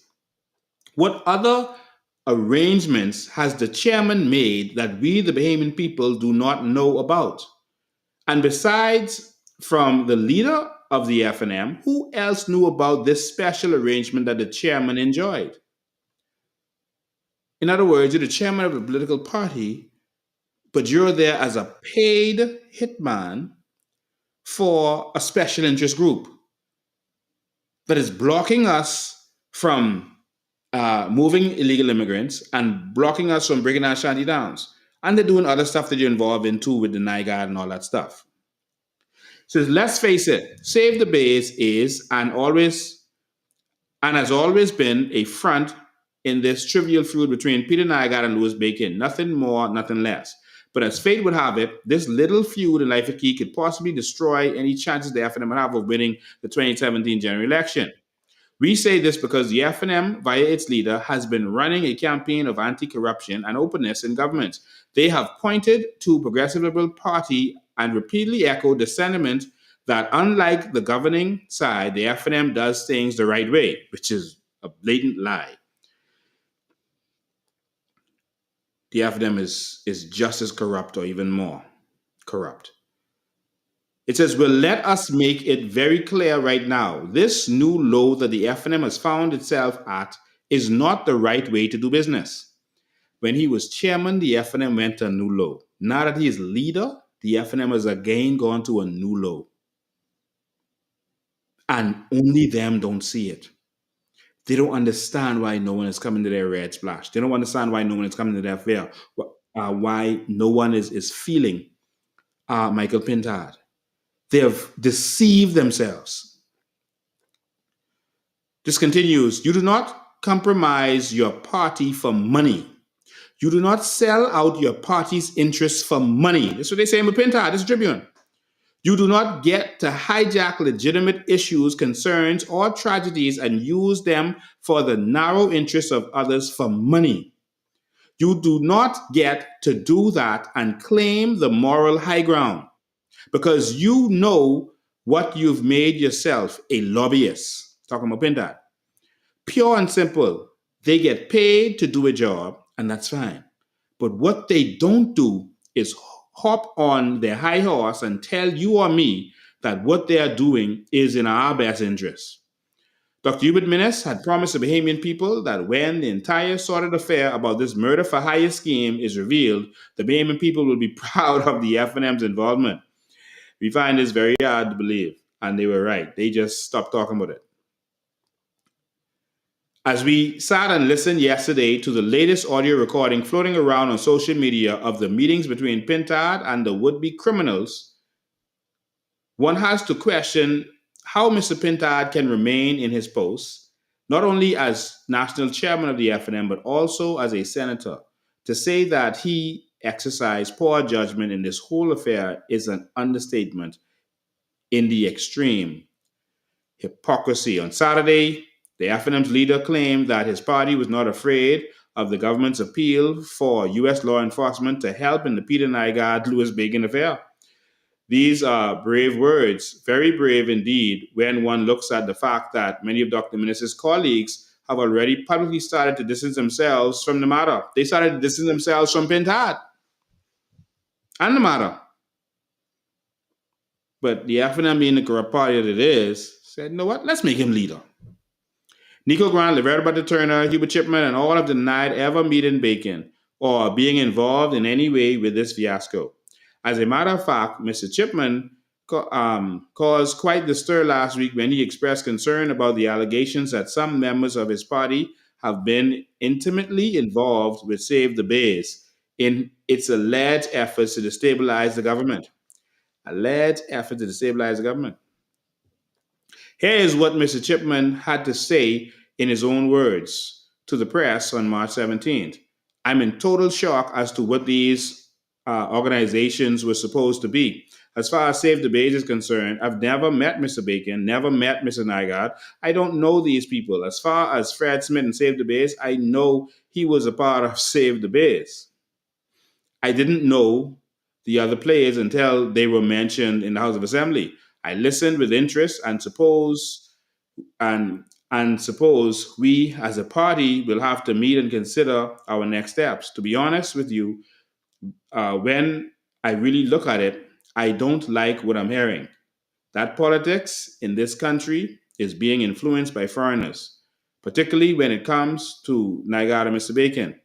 We have to say kudos to Mr. Chipman for speaking up because it takes a certain amount of guts to do so, particularly when you are contradicting the words of your own party leader, who only 3 days earlier said that the F&M had always been made aware of the relationship that its chairman, Pintard, has with Save the Bays. Well, Bacon was funding the F&M and funding Michael Pintard. So people say Michael Pintard did some good, nice stuff in his constituency. No, that's Fred Smith, them giving him money to be able to do so he could look good, so that they can make him prime minister to be their puppet to do their bidding. Now they will have full control. And now they don't have to worry about the courts. Whatever they want Pintard to do with the illegal immigrants, he will do. Whatever they want him to do with the Shanty Downs, he will do. He will do as he is told because they paid him and all that stuff. They brought, Pintard's a good MP. He's give away stuff. He's do this. He's do that. That's Fred Smith, them making sure he has money to do that to look good. That's why they keep you all poor. So that when they come with the handout, you say the person good. Drug dealers give away. Armed robbers give away to the community. Mobsters, gangsters give away to the community to make sure everyone like them and no one snitches on them. Someone coming in and bringing a trailer of turkey in your community does not make them good. There's some alternative, and they keep you poor so that when they come, you could appreciate these things. And so they went on and on about this thing going on. The F&M has, on March 14th, the minister said in a statement, the F&M has always been made aware of the relationship that Mr. Michael Pintard, national chairman, has had with the Save the Bays organization, a genuine environmental group. As a member thereof from its early days, also with the Bahamian law firm Callis & Co. So, in other words, Pintard was a member of Save the Bays from its early days, from the beginning. Pintard, Luby Georges, Fred Smith, etc. Y'all have forgotten that all that treason, all that stuff with immigration, that's why he was afraid to touch it before. But see, they just want him to be prime minister now to do their bidding. So they give him the authorization, man, talk, say what you got to say. Just get there. Just tell them Bahamian people anything they need to hear. We just need you to get there. And then we do what we want, like they always do. So don't trust this man when he start talking these shady talks about you have a referendum on citizenship. It sounds like a Perry Christie type stuff. He's a puppet. He was a part of Save the Bays with Luby Georges, Fred Smith, who committed treason against this nation. Why am I telling you this? Because there's some people who, after you start talking about immigration, may say, you know what? Yeah, this government bad for immigration. Let's swing and go to the F&M. Because Pintard now talking about it. I like how he's saying. I want you to see the facts. We always get swing. I have to tell you the truth, and you make your decision. But don't say you were not warned. Your country is in trouble. Pintard flamming. Kamala is flamming. Her and Biden wants to flood this country with immigrants, wants to take our social service money and give it to these people, paying their rent, paying their food, paying for their medical expenses on your backs. That's their words, not mine. Let's continue. Minister said that Pintard was a member of Save the Bays from the beginning, from the early days of Save the Bays. Also, with the Bahamian law firm Callis & Co., who have retained his professional services for the past 4 years. So he was, Callis & Co. is Fred Smith. Fred Smith then was paying him. What professional service? What does he do? Poet? They was writing poetry? No, he's connected to gangsters. Pintard is, and so they was using him to connect the gangsters. He's good at PR, so they was using him for their PR stuff, their promotion and PR for their Save the Bay stuff. How should we say this? How should we do that? Do a magazine and make the Bahamas look evil, make immigration look evil in the magazine, and then share that with the international community. Go to the UN and show them these bad dogs. That time, immigration didn't have no dogs. Just Pintard them doing that. You don't have to listen to me, you know. Do as you will, but you were warned. Said, who have retained his professional services for the past 4 years. So far as the F&M is aware, there is nothing untoward in the party's chairman's involvement with a non-profit environmental group and their firm of Bahamian attorneys. That was Menace. Covering for Pintard. There's Pintard who later threw him under the bus. Menace lied for Pintard. You know someone love you when they lie for you. Menace lied for Pintard. Say the F&M is fully aware. That time the MPs was like, what? We ain't know but this. What's going on? Dr. Menace's statements, as usual, do not line up with reality because clearly some members of his party take issue with Pintard's extracurricular activity. Confusion. Another issue of concern in this whole affair is Dr. Menace's staunch defense of Save the Bays. to save the base was funding him. When the organization was being questioned in the House of Assembly by the Minister of Education, Jerome Fitzgerald, Dr. Minnis personally vouched for their authenticity. So I'm not going to go into all of the rest of this. Go search it and read it for yourself. But Minnis lied for him. Minnis deceived him in public for Pintard. And you see where him and Minnis is right now. But they were paying him. He was on their payroll. And when that was exposed, if you go and Google it, you're going to see where everyone was questioning it and saying, Pintard really got to go. But the F&M prefers corruption, apparently.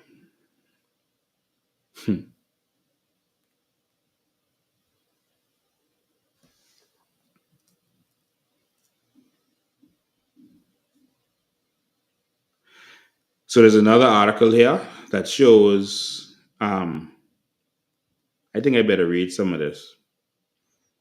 Let me share this with you, because they didn't go into all this in the last one. It's another I think it's a Tribune article. Remember, the Tribune is the paper of the F&M. So let me share this with you.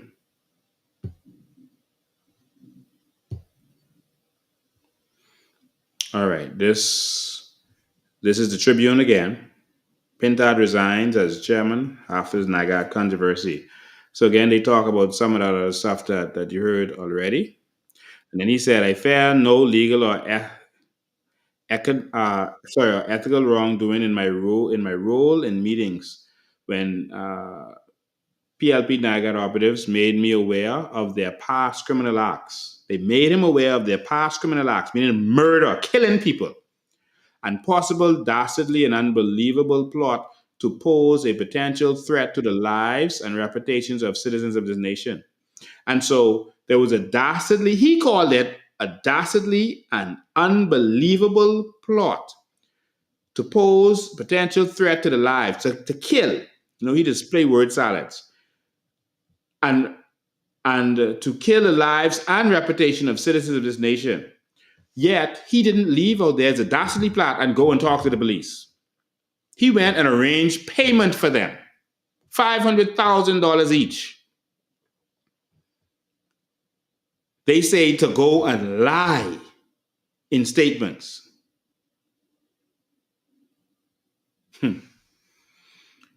He said, I resign because I want, he talked about him. I'll skip. Pintard has been mired in controversy since he was named in a lawsuit. He was named in a lawsuit filed on March 9th against Mr. Nygaard, Code Smith, against Code Smith and others, including Romy Ferrero. Right? He says the lawsuit alleges that Mr. Nygaard engaged in a murder for hire scheme with criminals, Livingston Togei Bobo and Wesley Bobo, and paid them to stage several hate rallies and committed such criminal acts as arson and harassment. It was revealed that the criminals were tracked down with the help of Pintard. Pintard is connected to the criminal underworld. Remember, I've already told you this. I don't want you to play like you didn't know if you vote for him and you start to see what really happens. Don't play like you didn't know. All right? And so they paid Pintard to go and find Togei and Bobo. And Pintard used his connections, like with Emperor and other persons, the criminals that are close friends with Pintard from the drug world, and they got Togei and Bobo.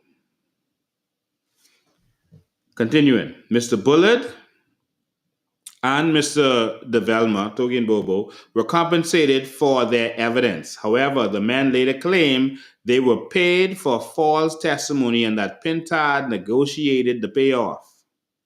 You see? This who will be prime minister. When the Tribune asked Mr. Pintard if he was compensated for his role in this lawsuit, he said he would address that in a later press release. In other words, he answered. He said he could address it later. But did he address it? No. To this day, he still ain't address it. Save the Bay's director, Fred Smith, confirmed that Mr. Pintard had a professional relationship with his law firm, Callens & Co., and has paid the F&M chairman in the past for services in connection with campaigns for the Grand Bahama Human Rights Association. All right? Talking about Save the Bays and whatever else. And other civic issues. However, Mr. Smith would not confirm whether Pintard has been compensated in connection with the NIGAD lawsuit, stating that his private arrangements with the law firm were private. 2 audio recordings have been circulating on social media of the meetings between Pintard and the would-be criminals. In his Facebook post, Mr. Pintard said, the F&M and the PLP are different in how we approach. He started talking about politics. Instead of dealing with the issue, he started talking about we could be a better party and all this kind of nonsense. All right? And so they go on. All right? So go do some research and that. Go Google and do whatever you got to do and see what really was going on. So if he was just working for them, etc., that's fine. My problem is, you saw there, he was dealing with their campaigns. All right? With Save the Bay's campaigns, with Fred Smith them. It wasn't only with reference to this NIGAD Louis Bacon thing. You know, they were also dealing with this immigration thing. That was the big issue. Pintard was behind that. These people was paying him. He was their political prostitute, literally, admittingly.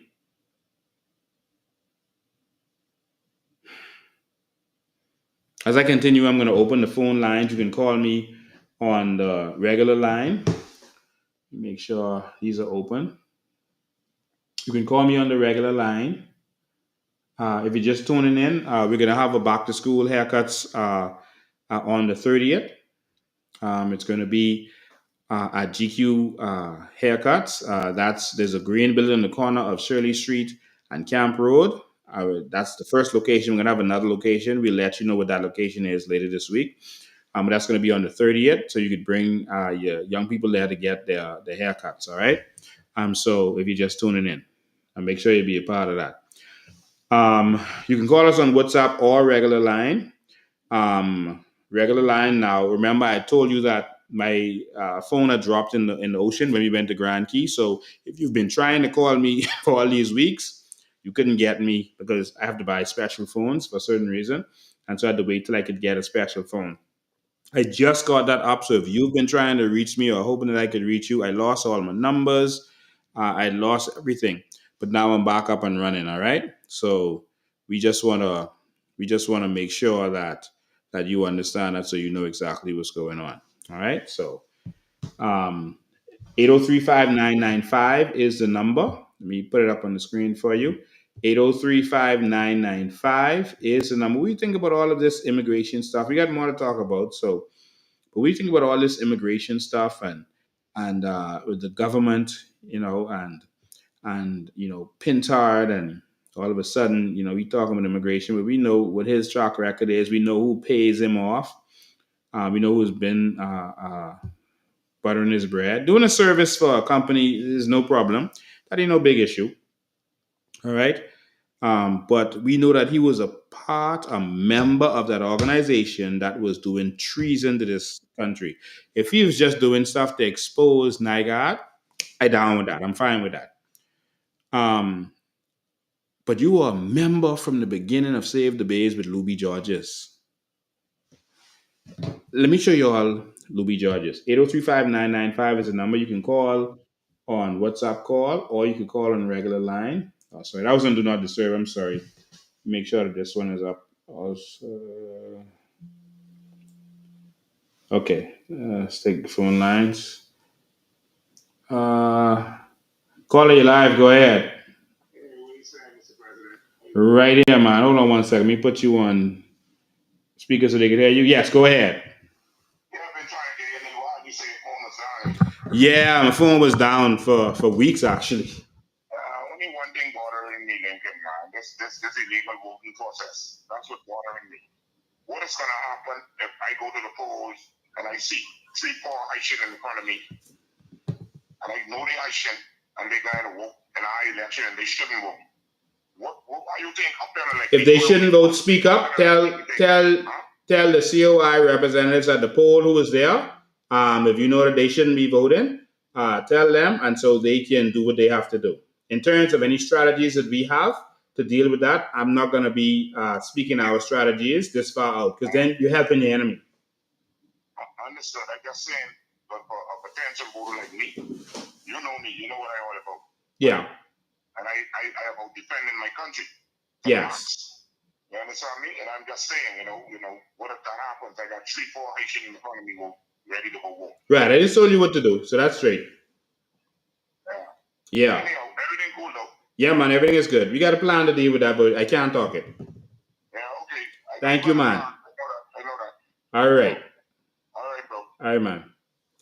803-5995. I can only take one call at a time because the post is on the same number. And so next call you can call, and I saw other people trying to call in. Okay, let's go. Caller, you live. Go ahead. Hello? Yes, caller, you live. Yes, I was calling about the immigration concern about voting as well. Like, Yes. want to say that. I wouldn't say it's a fear, but it's a real concern. Seeing like what happened in elections in the U.S. Like election interference is a serious thing in the country. Either you have it, the country, or you lose it during that time. Yes. So my concern is how can we prevent election interference? Now, you asking me, we are going to try our best to prevent election interference, but I am not going to say what we plan on doing for the government to hear so that they can come up with a solution. But you can be rest assured that we are going to do everything in our power, and we have to fight it. Even if at the end of the day, on election day, we have to come out and protest and shut that thing down. If we see this cheating going on, we have to do it. The international community will be there, and we have to make sure that they don't rob us. Okay, is there something in place, right? You see, okay, let's say election go through, votes come in, and then a recount. Is there something in place that could possibly have a recount and all the evidence of voters? Yeah, they have election courts to deal with that, and so we'll be prepared to go to election courts, even if we got to take it to the Privy Council. But we'll be prepared to take election court. But Bahamians got to be ready to stand up and fight. If you see that there's cheating going on, the international community, once we raise hell over it, will not recognize their election, and it has happened in many other countries. And so we have some stuff in place within the system that we're going to make sure we do. But at the end of the day, we have to be prepared to fight for this country. We can't let no foreigners come in this country, buy passports, and steal election. You all have to be willing to stand up and fight for this country, because if you don't, then you don't deserve to have it. It's simple as that.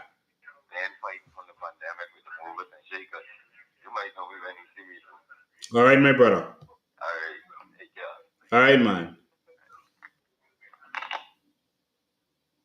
Okay, next call. I see people calling in the background. I can only take one call at a time. So whoever is next, you can call in now. 803-5995 is the number. You can regular call or WhatsApp call. It's up to you. All right? Okay, here we go. Good evening, you're live. Go ahead, caller. Yes, man. I just wanted to say I appreciate the topic of today. Thank you, man. Simply because we were discussing the purposes of the biometric card system. That it's very important for us to understand that these legal documents that has already passed out are already in the system, because from the interview taken on behalf of the Office of the Prime Minister, the House stated that when they gave out those passports were biometric, detailed, meaning that persons had to give their fingerprints. So all of the Haitian migrants already that has these documents already given their biometrics to immigration officials. Now, with that being said, what is the next step that we have to take to really address this implementation that has been rushed on the Bahamian people, unbeknown to us, that it also will entail the storage of our personal data? Who's in control of that? And who will be storing that information? Valentine Grimes is not a very good candidate from his past performances with the Progressive Liberal Party and his gentrification initiatives with trying to erase the identity of our lost fallen soldiers with their veterans graveyard there on Infantry Road. I mean, and how do we address this flagrant abuse of official office? This is a critical point right now, because even though we may go to the polls and we see migrants that we know are Haitian migrants that should not be at the polls, this is little that we're seeing. The juggernaut of their illegal actions has already occurred by the documents that they have already given out, that they have already logged into their biometric system. Yeah, so you asked a lot of questions in a couple of seconds, but I'll start with the biometric system. Go into biometrics. I don't think. I'm sorry. Go into the ID cards, the plastic cards won't hurt in itself, but I just don't trust this government, and I don't trust the person they're putting in charge of it, whose name you called. Valentine Grimes, as long as he's a part, anything to do with him in election, to me is going to be corrupt. And so the fact that he's the person being considered for that, I'm out. And I know that it's going to be corruption, because you don't put him in charge of anything that you don't want corrupted. That's just my opinion of him. And so that alone means that no, they need to hold off, wait till after election, don't rush this, do this after election. Now, what they're doing is they want the Haitians to vote, but they don't want another check and balance. Once they get their passports, right? And if they get it to the back door or whatever, they go on to the process, they get their passport. Some of them got it to the front door, but they get their passport, they did their biometrics. They don't want a second check and balance. The passport verification is one thing. The election verification is supposed to be another thing. You don't mix the two, because you need to make sure that the passport thing is legit. That's why when you go to register, they don't take any verification from anything else you did. They don't say, okay, you signed into the bank. Let's use whatever. Show us your bank account. Once you have a bank account, the bank would have verified your address. So we're good with that because you have a bank account. No, you don't depend on that. You need to verify for yourself that this voter is who he says he is. The passport office could have done wrong. They could have messed it up. We've seen false passports happen. And so we need to make sure that everything is legit with all of this. All right. So all right. So I don't trust anything that they are doing. I don't, because they put Valentine Grimes in, or at least being considered. All right. And so just because he's being considered, I'm not interested. All right. But why would you propose an old guard from your olden days parties that was villainized during his tenure as an MP and as a member of government? Why would you bring him back after all of this time? They are new minds, better educated, and better technology savvy. I mean, yeah, he's corrupt and he knows the trick, so that's why. All right, caller, thanks for calling. You're welcome, sir. All right. I want you to see this. Louis Georges did this post where he said the Bahamas, this is from 2019. Yeah, we researched. The Bahamas is an underpopulated country. He said, we are dealing with a country that's underpopulated. He said the Bahamas is an underpopulated country. In other words, we got full list right up. It's Louis Georges. You see? In other words, they come in to take this. They can populate this with their people. You see? He just made that statement out of the blue. The Bahamas is an underpopulated country. Hold one sec, caller. Hold one sec. And he also made another statement. All right? He made this other statement after this government got in. See, they bided their time. He said, who can be there? Let's be there. What you have to say, bring it. This year, we will start to have the community sit with them in big places. We are not in the bushes anymore. We are not in the church anymore. We are doing it in a big way, like the other places. This is a translation that Facebook did, trying to translate the Creole. He wrote it in. In other words, he's saying, we got the government now. All right? We in charge. Get out the bushes. We ain't in the bushes no more. We taking over. This Luby post on Facebook after this government took over. Now, y'all can sit down and do nothing. That's on y'all. Caller, you live. Go ahead. Good afternoon, Mr. Bain. Good afternoon. This is Shamin Adli here. Hey, Shamin Adli. How you doing? Candidate for doing super. Thank God for grace and thank God for this topic today.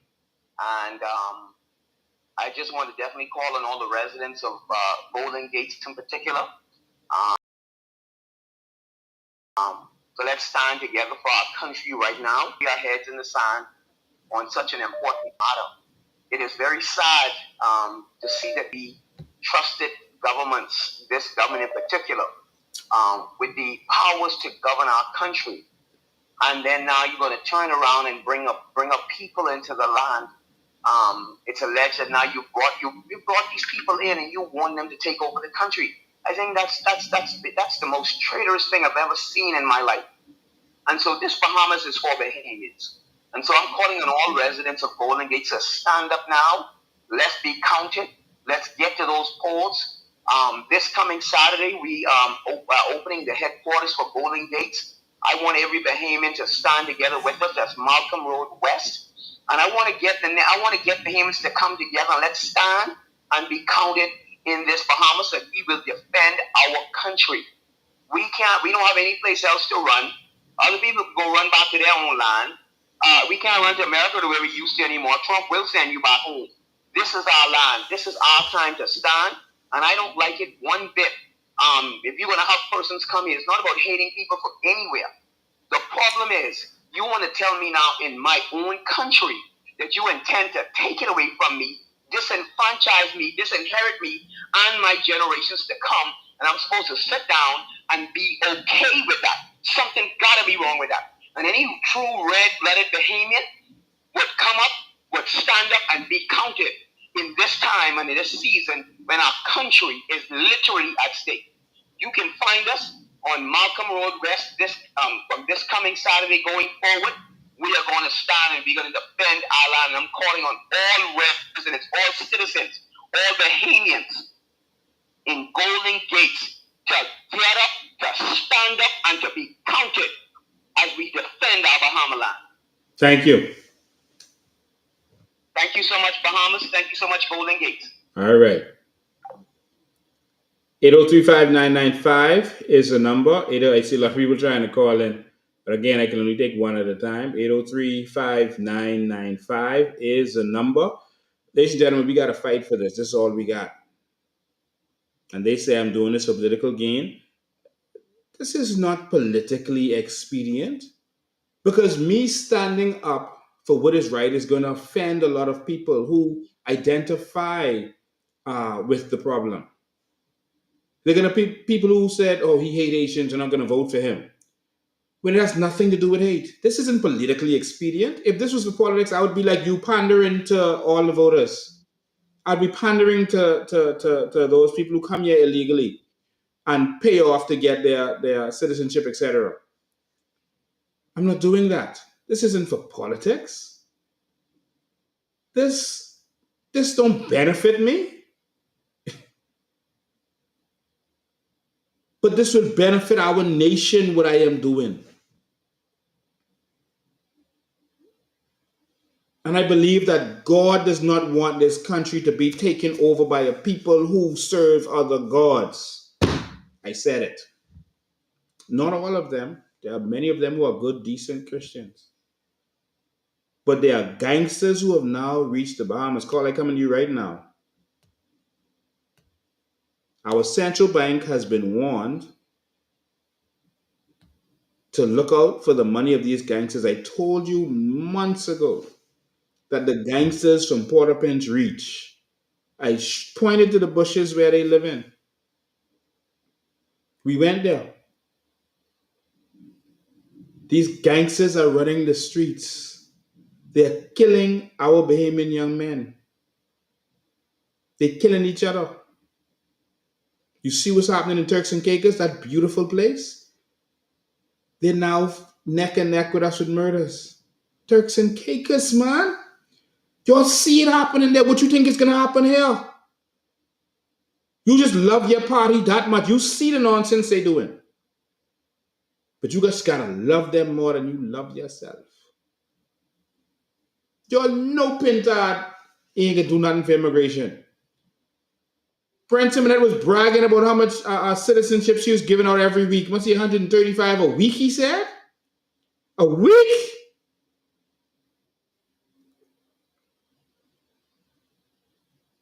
Like Luby said, they saying about the Bushes no more. They coming on playing because they got the government. They got Luby standing up with the voodoo bead on, standing next to the Prime Minister. They showing you what they into. You got Frankie Florville. See, the first when someone call like coming to abuse you, first he talks to you bad. Like Frankie Florida. To all Bahamians. Cuss us out. Call you stupid. That's what abusers start doing. All y'all stupid, y'all dumb. Talking down to Bahamians. Oh, we smarter than y'all. We's a different breed. Oh, we got money now. Y'all broke. They bragging off of you. Because they getting all the opportunities. Because they got the government. They getting the contracts. They're bragging.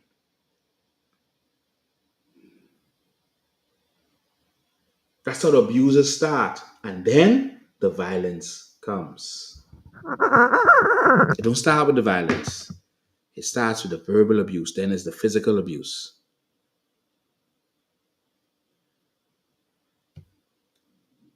It's the Prime Minister. I wish I could enlarge this. But that's their little beads on their hand. Caller, you live. Go ahead. Yes, good afternoon, Mr. Ben. How you doing? Awesome, man. Yeah, Mr. Ben, you know, in my 40 years of billing, right, I watched them putting numbers on these houses, and they just going to break them down, right? But in my 40 years of billing, I know that you cannot build a house without a building permit, okay? But here it is, the Bahamian build a house without, you will see all of them inspectors around, and the first thing they will do is put you before the court, right? And after you get charged for that, then they bring the house down. But here it is, the Haitians them come and build unregulated homes. And the only thing they do is just go and spray a number on it and give them time to get out. And then break it down without charging them, plus giving them $1,200 a month. When we have elderly people here only getting $300 a month. I mean, this is abuse of the Bahamian people taxpayers' money. How much a month? When they build thousands of houses and not one of them are being charged for building them unregulated houses. I just want to put that in there, Mr. Bain. Have a blessed day. You're doing a wonderful job, and Thank continue you. on. Be fighting along with you. Thank you. Ladies and gentlemen, if you call in, you got to call fast. I got to go spend time. So call in. Don't wait. All right? So there's your chance. Speak, say what you have to say. But your social services money is going towards immigrants, whether they now have permanent residency or they're legal, et cetera, et cetera. It is happening. Like I said, you saw the live that we did, and we showed you the immigrants saying that. So who you gonna believe? What the government is trying to tell you is don't believe your lying eyes. Because you see the influx, you see what's going on, but they're telling you don't believe your own truth. Believe them. Call you live, go ahead. All right, good afternoon, Mr. Bain. How you doing? Right here, my brother. Enjoying the topic as I do every Sunday. I had the opportunity to visit the mainland Exomo, and I did an interview with the COI candidate down there on my TikTok channel, Byron Smith. Okay. He seems to be on the ball. I'm wishing him all the success in that particular constituency. But seeing that you've already addressed most of, because I was going to call in about the same thing in regards to foreigners holding Bahamian passports and can't speak a word of English, but you addressed all of that. My main concern is that almost on a weekly basis, over and over again, you have people like Louis George, Frankie, you have people burning the flag, and it just goes like as if it's nothing. We don't take our sovereignty seriously. Yeah. If we are allowing individuals to come on TV, spew this nonsense, like the pastor, basically, I watched that Nick Miller interview with him, and I was like, why is Mr. Miller even allowing him to spew such garbage, as if we, as Bahamians, are obligated to follow what they're doing? Yeah. You see what I'm saying? And I agree with the last caller. I mean, no Bahamians could go anywhere and talk about they starting the bill. I mean, there are hundreds. When I was on the mainland Exomo, Mr. Bain, I could swear I was in Little Lady. I could count the amount of Bahamians.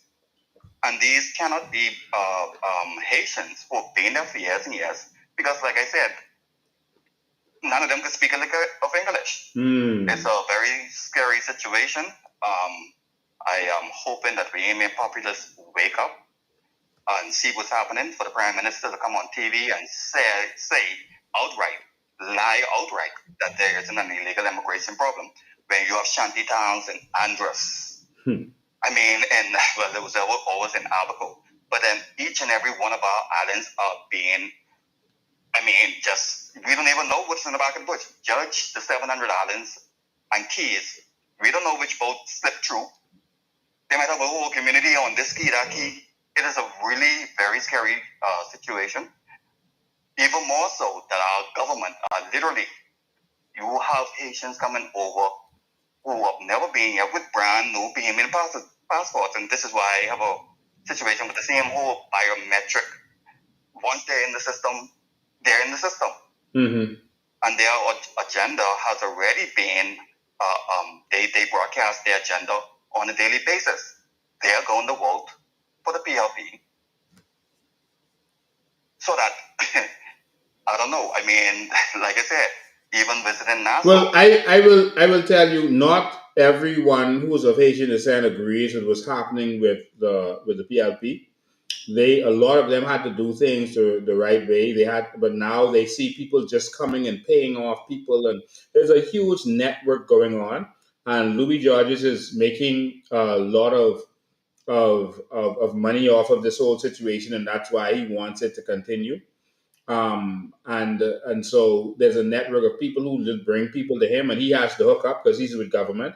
So he just made that known, took a picture with the Prime Minister and made it known that he is their man, and that's how he's making money from the consultation. And so he's benefiting from this, you see? And so, but a lot of Haitians don't agree with what's happening. And I want them to know, that what destroyed Haiti was the corruption. And many of you are here, you've been here all your life. Some of you are permanent residents now, some of you are citizens now. Um, and you have children here. And if you want this country to turn into what you ran from, then vote for the PLP. Vote for the FNM. As simple as that. Because I truly believe that there are, like you said, there are Haitians there are individuals of Haitian descent who contribute. There's a lot of them who contribute in the right way to the progress of the Bahamas. And I think that they would have a problem or do have a problem with this influx because, like you said, they don't want their children to be living in a place that they run from. Because if all these influx, all these shanty towns continue, they would be like, what did I run away from? Yeah. It has actually seek us out, and now we're back in the same situation. So I do agree with you that there are a whole slew of committed Bahamians of Haitian descent who want this country to prosper like organic Bahamians. So I'll give some other callers time to chime in. Thank you, man. Thank you very much for your... All right. All right, my brother. 803-5995. And so, like I said, listen, you get what you vote for. If you want this country to go back to the FNM and where you came from with them, and the corruption that we experienced there, then listen, you know how to do that. That's very easy. You know what you're going to get if you vote for the FNM or PLP. That's a very easy one. It's easy. If you want more of what you're experiencing now with Bahamians being neglected, Bahamians being put for last, the Chinese taking over this country, and that's a serious concern for a lot of people, the Chinese influence that's going on in this country. They're now getting a loan from the Chinese to build a hospital, but we have all these natural resources we could benefit from. Now they're talking about we're going to benefit from the carbon credits all of a sudden. The carbon credits that they said wasn't real and that you shouldn't believe Lincoln Bain because carbon credits isn't real. Now they're saying that they struck a deal with the carbon credits. You could continue to listen to the people who've been lying to you. It's your choice. Caller, coming right now, caller. Give me 1 sec. People prophesy this one go win, that one go win, etc., etc. God always gives his people a choice. That's what he does. He gives you a choice. And so you could choose to go forward 50 years or backwards 50 years. It's your choice. And so that's what God is going to do. He's going to give us a choice. And whatever bed you make, you lay in it. It's simple as that. Call you live. Go ahead. Good evening, Mr. President. How are you? Awesome. Great. I just wanted to chime in. I don't know if this point was made earlier, but what concerns me is longevity. I am thinking about the Haitian women that are breathers. They're coming into this country and they're popping out babies like popcorn. And I believe all governments should put a limit on the amount of children they can give birth to in this country. I just believe it's too much. Well, we won't have that problem moving forward because if you come to this country and you have a baby, your baby will not be able to be a Bahamian. Bahamian citizen. Yeah. And so we're going to end naturalization. So we don't have to worry about that. Other countries have done it. Dubai, Qatar, all of these nations, they've done it. And so we're going to do the same thing. Wonderful. Well, that is music to my ear. Because if you're surrounded by countries with millions of people, at any time they could come and take you over. And you saw the post that Louis Georges did. He said the Bahamas is a very underpopulated country. He is sending a message. Who is this man? Where he come from? How does he get so much power in this country? Corruption is how you get power in this country. Corruption. Oh God! I listen. Just to hear that name is just affect me negatively. Yeah. But the other point that I want to make, Mr. President, is that I've heard people on the ground stating that they don't know that there's anyone in the country that can whip this situation back under control. And I said, I agree with you. For what we have now, there is absolutely no one. But there is a ram in the thicket. There is a Joshua who is just right on the hilltop waiting for his opportunity to lead us over into the new Bahamas, like Moses or Joshua did with the people, the Israelites into the promised land. I said, he's right there. And believe me, he is going to be the first prime minister that I know about that isn't running to be the minister of finance. He is going to be the minister responsible for immigration. And I guarantee you, Bahamas, hear me and hear me well, this problem will be whipped into shape because our president / prime minister has a passion for this country, means this country well, the others do not. And I repeat, they do not. And we have to just stop being so sheepish. I call you sheep because they just follow. They don't ask questions. Sometimes it pays to be goats. And you want to book somebody and you want to ask questions and you want to take people to task. Sometimes in life, that is so very important. And I want Bahamians, I know a lot of your eyes are open, and I know that many more of you are waking up. And the longer they take to ring this bell, the worse it's going to be for this government. Those are my words for the day. Thank you. Thank you. I appreciate it. Ladies and gentlemen, I'm going to have to, hold on, another call. Quality Live, go ahead. Go ahead, Quality Live. Yeah, how you doing, sir? I'm awesome. All right. I think the immigration issue is the major now in this country, and I believe that a lot of things can change or should change once your government win. And I was thinking about the American style when it comes to people that are paying a green card in their country. And I think that we should follow when it comes to that, when it comes to giving people even citizenship or permanent residency. And what I mean by that, anyone born in this country that commit any indictable offense should be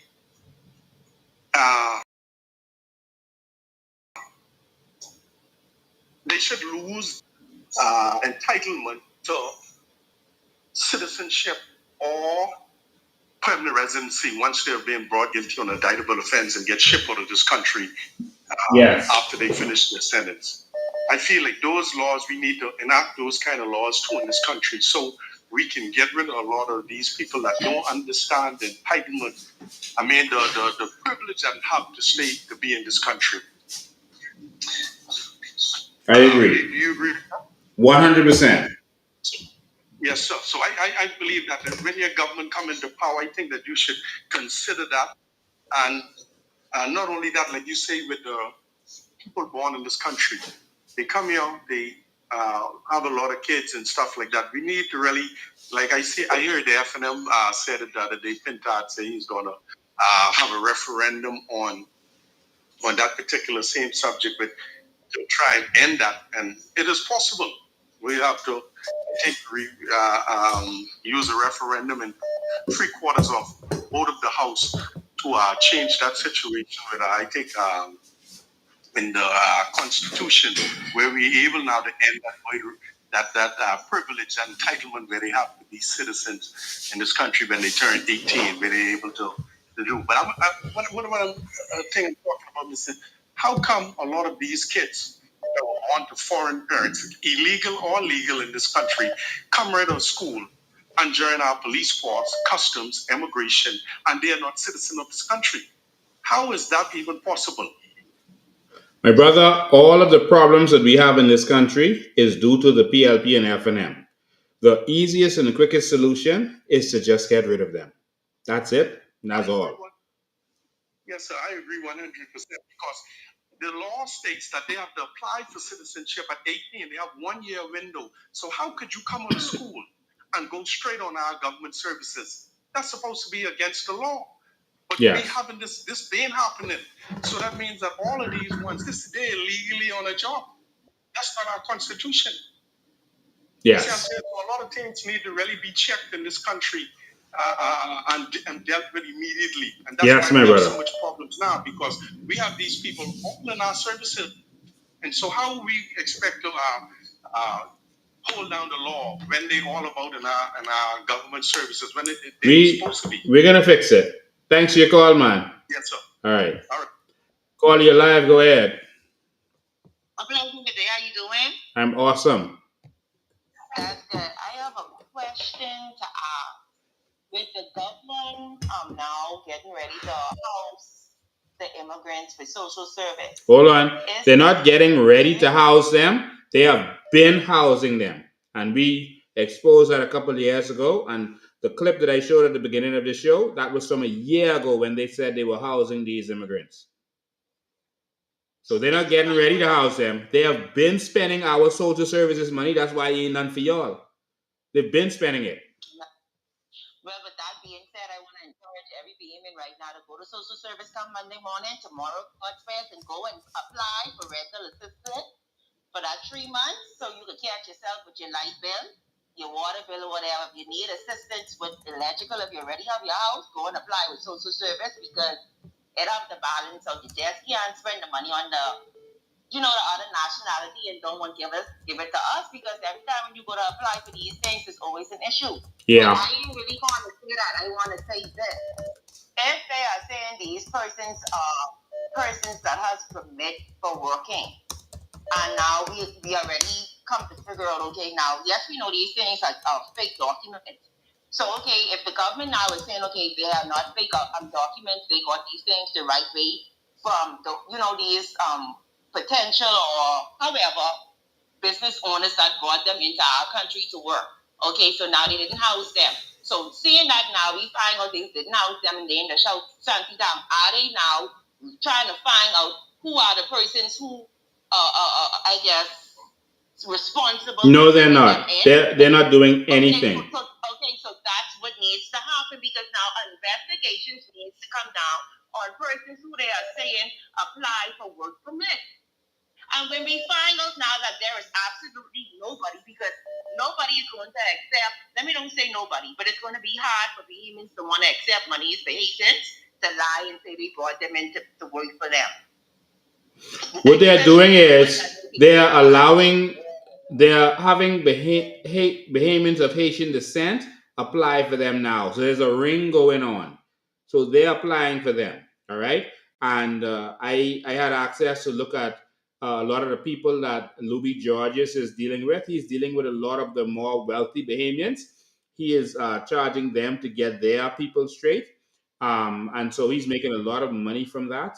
And you have a lot of the Bahamians of Haitian descent applying for people to get in and they're getting paid. Some of them are getting paid like on a weekly basis. They'll help someone get in and then the person will say, okay, pay me $150 a week or pay me $200 a week for you to have that permit.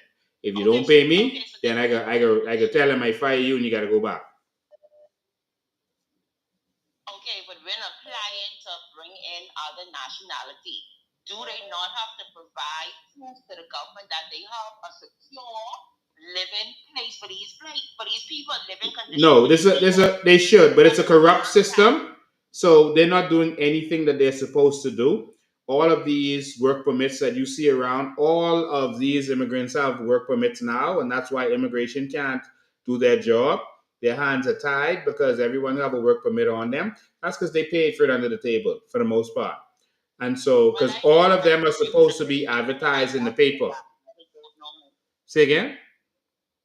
I say I used to work to the registrar general department, and I see the black market business going on with my own eyes at the registrar. Yeah. Nah, so And they're playing like it isn't happening, but money is being made. That's why they're allowing it. They're selling out this country for a couple dollars. Thanks for your call. So, all right, thank you. All right. Caller, you live. Go ahead. Go ahead, caller. Sir, I just wanted to say, to clear up a lot of confusion. A Mhm. lot of people say that we're being prejudiced against certain people, but let me just remind people, even when God spoke to the Israelites, he warned them about having too many foreigners. He warned them about not regularizing them. They may not have used the word back then. And they had to follow the rules of Israel. It was that simple. So that's the Bible saying that. And that, to me, that's the final authority. Thank you, man. I appreciate that. Have a good night. All right. We don't even have to go there. Hold the line one sec, caller. I'll get you right now. We don't even have to go there. It's simple as this. In Haiti, in Haiti, the law is that you cannot own property if you are a foreigner. You can't do nothing on their property if you are a foreigner. You could rent, but you cannot own their property. All right? You cannot run for any public office in Haiti, any public office in Haiti, if you're not a Haitian of origin. That's the word they put in there, that xenophobic word, Haitian of origin, and you own property. I've shown you their, and that's in their constitution, not in any law or any policy. The problem with us is we don't have none of that, no protections in our laws. And we're asking the politicians to do what's right. That's it. We're just asking because these just policies we're talking about, not laws. And so we have to change our laws to defend our nation. Finland had a law to defend our land, but Ingram took it away. And so we're not protected right now. Right now, a foreigner can come in this country, one of those Haitian gangsters can come in this country, be here for a few years, pay off someone to get a citizenship or get it the right way, and then be running in the election. It's that simple. And if they outnumber us, they can vote for their people. That's their man. He can say, hey, like you, let's take this over. And then what? You wait because you just love your country. You could just wait. You could just trust Brave. You could just trust Pintard. Well, I ain't trusting none of them. And by any means necessary, we're not going to let this country be overrun. By any means necessary. Go ahead, call you live. Thank you, Mr. Bean, for educating the Bahamians, taking time with your busy schedule every Sunday. Appreciate you for doing that. Thank you. God bless you. My point is, we have persons coming in on work permit. They don't have proper housing. They have, and they come over with work permits. Then they have children, and now these children have to compete with our children for schools, for seats in our public school system. When they come over with work permit, they're supposed to have their children are supposed to be in private schools. Why we allowing all this blackness in this country? That is true. All of this putting a burden on our public school system and putting a burden on our healthcare system. We ain't building no new schools. We ain't building new hospitals. But then we allowing more. We putting in for work permits. We signing up new work permits. Yeah. We ain't expanding what we offering the resources to our people. We can't handle our people. So how we handling other people with work permits? Wow. Yeah. Well, thank you, Mr. Bean, for educating us. Yeah. We're going to fix this country. Just go out there and you spread the word and you get your family and friends. You just get your people. Let's make it happen. Yes, sir. All right. So, ladies and gentlemen, that's how we're going to get it done. It's not what I do. It's what you do. You have to go there and get your family and friends. You have to get them. All right. The government and all of them, they're going to come after me. They don't even want me to get to the election. They are terrified of me being in the House of Assembly. They don't want no one else in ZY. They want but me being in the House of Assembly because they know that I understand the power of a member of parliament. They know that they are going to be held to account. They know that their gravy train is going to be over. And what they fear most is that we're going to empower you. That's what they're afraid of. They're not afraid of us being empowered, They're afraid of you being empowered. That terrifies them. And that's what this mission is about. Empowering our people. I've gone long today. Sorry I missed another caller, but I gotta go. I gotta go spend some time. Bahamas always have me. I gotta tend to my children and make sure they get straight back in school and all that kind of stuff. All right. So, ladies and gentlemen, I've enjoyed this. Next week we're gonna be in studio. So again, you can join us in studio if you wish. It's not a town hall meeting, but we're just there, and it's always open to you to come in and be a part of it. And so, ladies and gentlemen, we have to save our country. Don't fall for the tricks of Pintard and them. Don't fall for the media. Don't believe nothing the media say about politics. All right? Nothing. They say they're going to twist everything based on what instructions they got. You know it. They always complain about it. Even the reporters complain about it. Then they come and try to play like they're legit. No, they're not legit. They are not by far legit. There's nothing legit about them. All right. Let me take this last caller. Caller, you live. Go ahead. Hey, Mr. Bean, how you doing this evening? Awesome, man. Let me tell you, you're doing an excellent job, number one. Yes. Number two, to all Bahamians out there, what you have to realize, a vote for the Referendum is a vote for the PLP. The Haitians already pledged their votes to the PLP government. We need to come out in numbers to prove that it's us against them. Pintard and Brave are pandering to the Haitian people. Who is there for the Bahamian, organic Bahamian? Only one person, that's Mr. Bean and the COI. Don't waste your votes on those other corrupted parties. That's all I have to say, Mr. Bean. Y'all have a wonderful evening. Yeah, man. Thank you. I just want to play this video before we go. Because when you see this, I want to remind you, PLP and FNM is one. You remember this when you see it. No. I don't have any difficulty in talking to the member for Bamboo Town. I told him before that Bamboo Town is a nice test case. Here's a case where you and I have taken two gentlemen who want to be leaders of the Bahamas and are putting them up as candidates. There's another gentleman there in the person of the member of Bamboo Town who wants to be a leader. And we've asked them to fight in their league down there.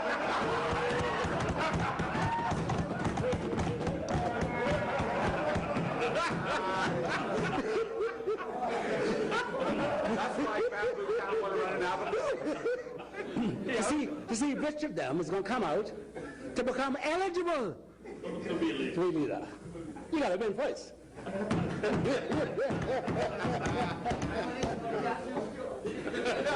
So I have nothing. Bring it on. I have nothing against Bamboo Town. You know, when I was younger here, I had hard mouth, but I could back it up. And I did back it up. I wasn't just arrogant and bigoty. I was able to back up what I said. I look Pin in the eye. Say, come down. Come on down. I'll sit in the back here. Hold the line, caller. I said, take all of you on and beat you. And we did. Hold the line one sec. In fact, we did. I am now speaking to big people. I am now speaking to the leader of the opposition, my worthy opponents. I am not speaking to this little group. Your worthy opponent who deserted you in your hour of need. Speak my worthy opponent. Who deserted you in your hour of need. In fact, quite frankly, Mr. Speaker, I trust that you know that unless something happens that I wouldn't have to mention, Bamboo Town again, other than when I go down to support my man in this fight for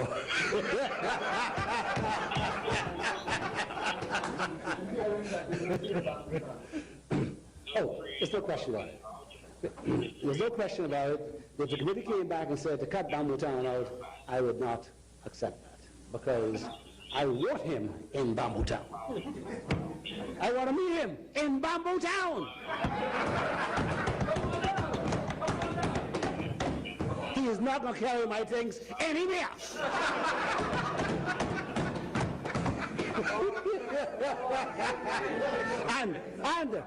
and if I can't get it, you'll have it.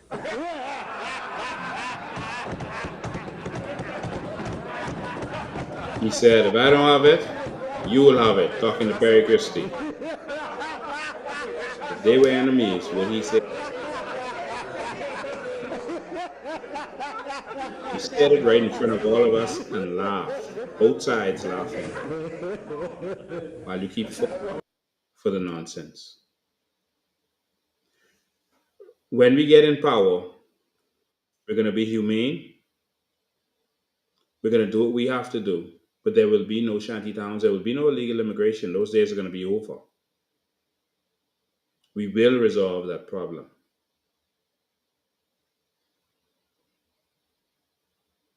We understand international law.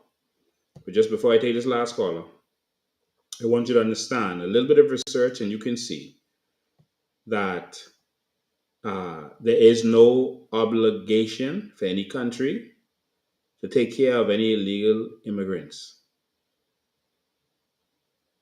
Did a write-up on comparative precedents in other countries.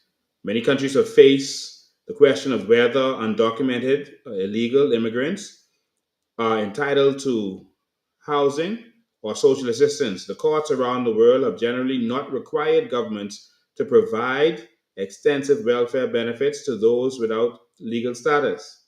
Below are several relevant precedents and policies from other jurisdictions, illustrating how this issue has been handled and the legal reasoning involved. In the United States, the U.S. does not guarantee housing or welfare benefits to undocumented immigrants. In fact, federal law expressly bars unauthorized immigrants from most public benefits. The Personal Responsibility and Work Opportunity Reconciliation Act of 1996 disqualifies undocumented individuals from federal housing assistance, Medicaid, food stamps, and other need-based aid. This policy has been upheld as constitutional. The Supreme Court has never explicitly ruled that states must provide welfare to illegal immigrants.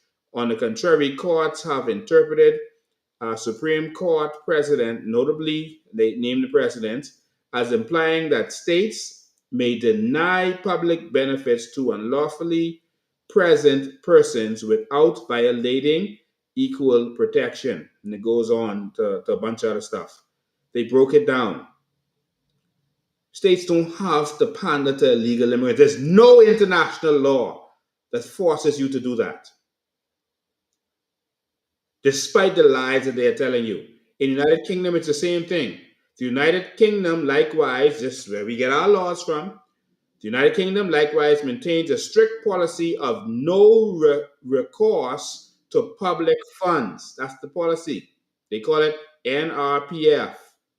For persons without legal immigration status. By law, migrants in the UK who are undocumented or on temporary visas cannot access welfare benefits or social housing.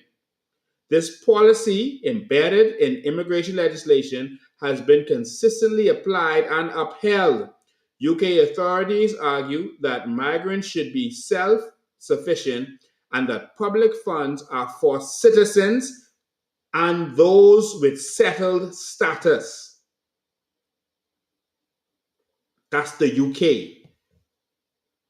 There's other countries. I could go on and on and on. I've done the research. Even in South Africa, there's laws. Other jurisdictions, Canada, etc., etc. All right? There's different rules.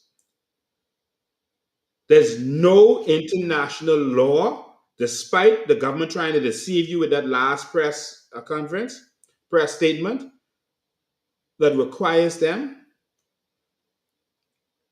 to pay the rents of immigrants. Again, the trick that they're playing is they find a young person who was there, who was born in the Bahamas, they give them their passport, and then say, okay, we can pay you all the rent now, all right, because that rent going to so-and-so who's a part of us. Luby tell your boys go build some more apartments, go buy some more house. We can push that money to them, that social service money. That $50 million in social service money. Y'all wake yet? Caller, it's the last call I could take. Go ahead. Yes, good afternoon, Mr. Bain. Thank you for taking my call. What I've recognized is that I went on AI trying to find out who you really are. Mm-hmm.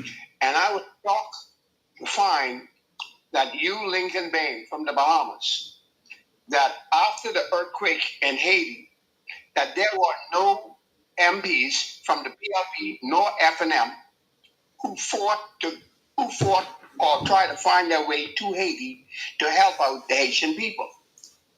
But there was a name that came up. The name was Lincoln Bain. He, along with a pilot, joined together and took aid to Haiti. Women, feminine products, and baby food, and men's clothing, and water, and all of that stuff, and went to Haiti as an activist, not even a member of parliament, not fighting for the Bahamian people as such at that time. You went to Haiti as a Bahamian activist to help the Haitian people out. No member of parliament, even when the government of the Bahamas was saying, oh, it will be difficult to get down to Haiti, but you found a way through all the bureaucratic nonsense to get there because the people in Haiti were suffering and hurting. Lincoln Bain, the activists, went to Haiti and helped Haitian people during their time of great need. And I want to say today, because you hear from the PLP and the FNM trolls, oh, Lincoln Bain hate Haitians. Have they ever been down there? Have they ever seen the hurt and the pain and the suffering that those people were going through during that big major earthquake? But you went. Yeah. And for that, I applaud you, Mr. Bain. Thank you, man. I appreciate it. Yeah, they say hate people. You don't spend your own money on people that you hate. And to go that far when you didn't have to and risk your life. I experienced earthquake in Haiti because there were aftershocks, big aftershocks afterwards. I experienced that over there trying to help people, putting my life in risk to do so. But, ladies and gentlemen, I saw Daniel Mitchell trying to call. Daniel, if you could get me before I tune off, it'll be good. You could get in now. I saw you trying to call. You can call back. I was on the line. But ladies and gentlemen, we got to defend this country. This is the only country we got. And I'm so sorry to those people who don't understand what this fight is really about. But you'll respect it later. But we got to fight for this. We got to save this country. It's reached to the point now where they're taking our land. They're trying to push Bahamians off land, like in the well fields. They going after Bahamians. But all these shanty towns still standing. Then they'll come and lie and deceive you and say, oh, they broke down the 7 shanty towns. You didn't break down any shanty towns. You broke down some houses.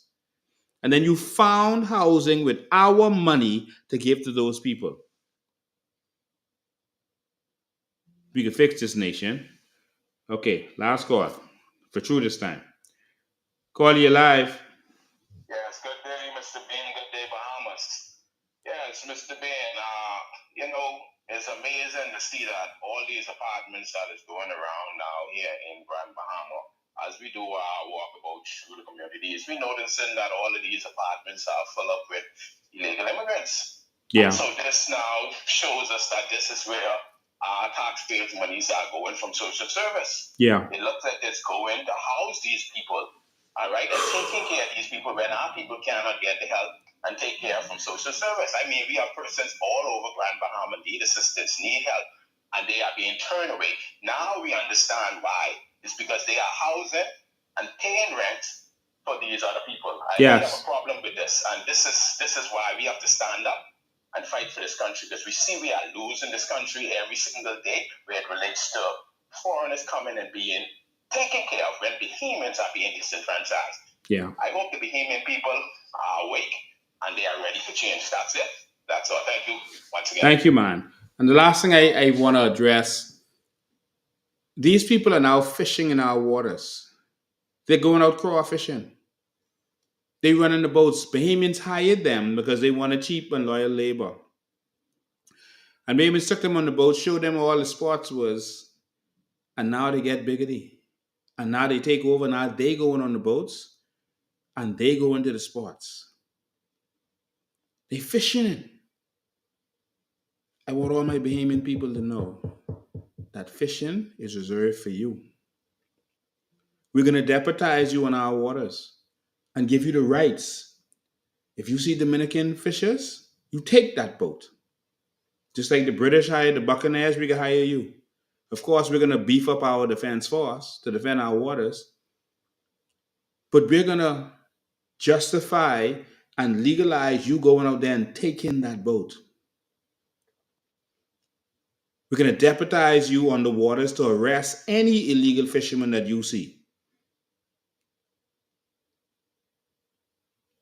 And any boat of foreigners that we find fishing in our waters, that is going to be auctioned off to Bahamians. So let them come. We can let them get in good. You can stop them at the border.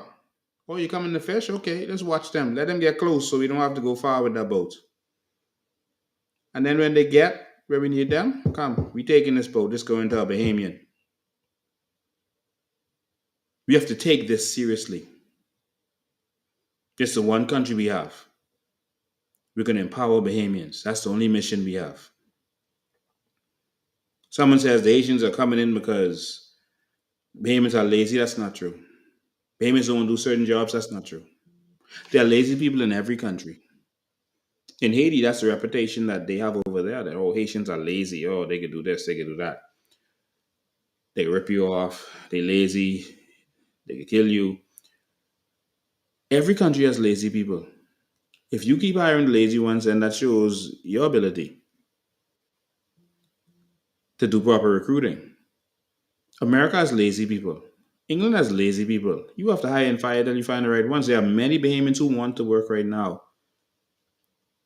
And say, yeah, you might have found some lazy ones, but that don't mean all lazy. Bahamians are on the side of the road cleaning up the roads right now in the hot sun. Bahamians are scrubbing toilets in the hotels right now. Right now.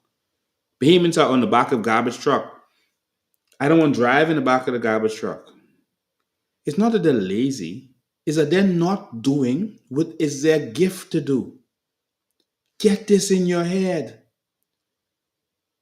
That young man you trying to make mix cement has a different talent in him. He's mixing cement because he don't have no other way to make money. He can't use his gift because they don't put the things in place to empower Bahamians. He's not a cement mixer. He's not a tree cutter. That man is a brilliant attorney who didn't have the money to go to school, to law school. That man has some brilliant ideas and inventions inside of him, but he don't have the capital to get it done. We don't need a society where it's difficult. We need to empower our Bahamians. They put everything in place to stop Bahamians, to block Bahamians in this country. And I'm sick of it. It makes me angry.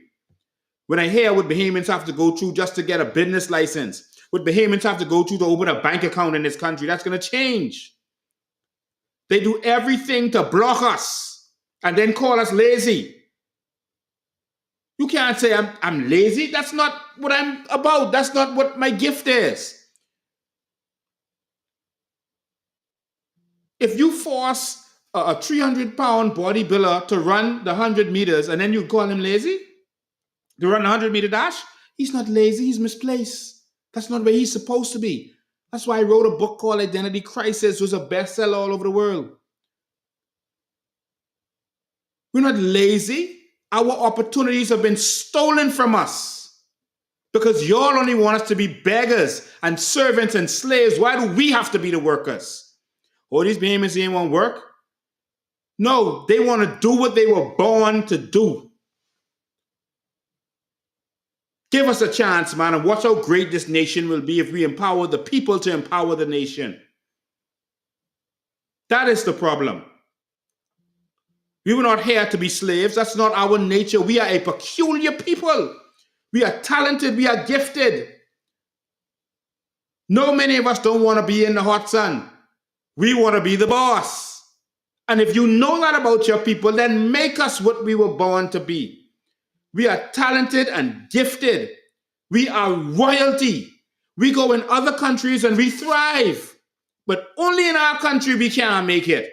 And they want to beat us down and call us lazy. Someone say, I have a construction company. I try to get these Bahamians to work. They don't want to work.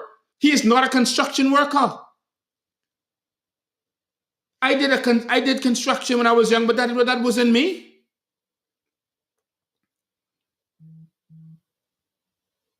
We need our young people to be able to be what they were born to be. Stop making it seem like we need to be slaves.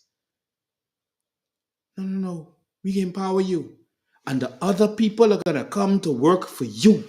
Pintard won't give you that because he is a puppet of the oligarchs who want you to be slaves. Brave won't give you that. He told you he's not going to give you the sovereign wealth fund. I told you what he said. And he did exactly what I said. He took the sovereign wealth fund. My entire mission and my entire goal is to empower our people. Let's see what happens. They say, oh, you can't give $100,000 to every Bahamian. Let's see. Let's see. It's worth a try. Let's see. The United States government gives every citizen adult a tax return. They get money every year. Every year. Hundreds of millions of people get something from their government. Why the 200,000 Bahamian adults can't get something? Why? Ladies and gentlemen, I see the phone ringing. I can't take no more call. I would love to, but I can't. I gotta spend quality time. I done late. Ladies and gentlemen, this mission is about empowering us. Let's give that a try. Just give it one chance. Some people won't believe it, etc., but the fact of the matter is, and you tell them this, you know what's going to happen if you vote PLP or FNM. You vote for Pintard, all this flowery, Kamala Harris type talk and all this nonsense, all the twerking and dancing and all the good videos and exciting stuff and then a month after the election, everybody crying. Brent Simon getting all the contracts. Now he in control because he got a puppet who don't have no personal power of his own. Y'all wake up, man. We just want to empower our people. Our people ain't lazy. They are misguided. Our young men who are doing criminal activity, they doing what they gotta do to survive because you know what, our opportunities out there. It hurts me when I hear our basketball players who make the NBA talk about how they had to play on concrete court and shoot in the milk cart rim and we happy to see that. Oh, that's a nice story. No, a nice story would be, boy, I had a government that was looking out for me. It was looking out for Bahamians, and so we have a whole army of Bahamians who can play in the NBA. And now they can be owners of stations. Those Qatar, Dubai, and them, they trying to buy up football teams, soccer teams, basketball teams. They trying to own. They have a different mindset. I don't just want our people to be the basketball players. I want us to have ownership in them teams. We coming. The Bahamian people coming.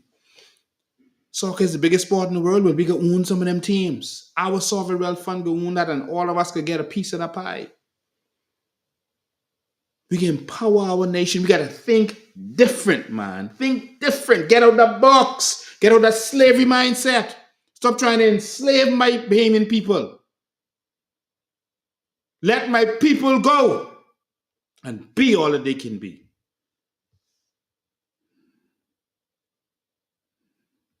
We can do it. But you got to vote for it. You got to go there and fight for this.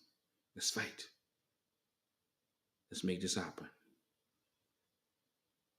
Ladies and gentlemen, I leave you with Clint Watson, who said exactly what I'm saying. Until he was silenced. Now he's going to run for constituency for the PLP. Fawn Miller, silent.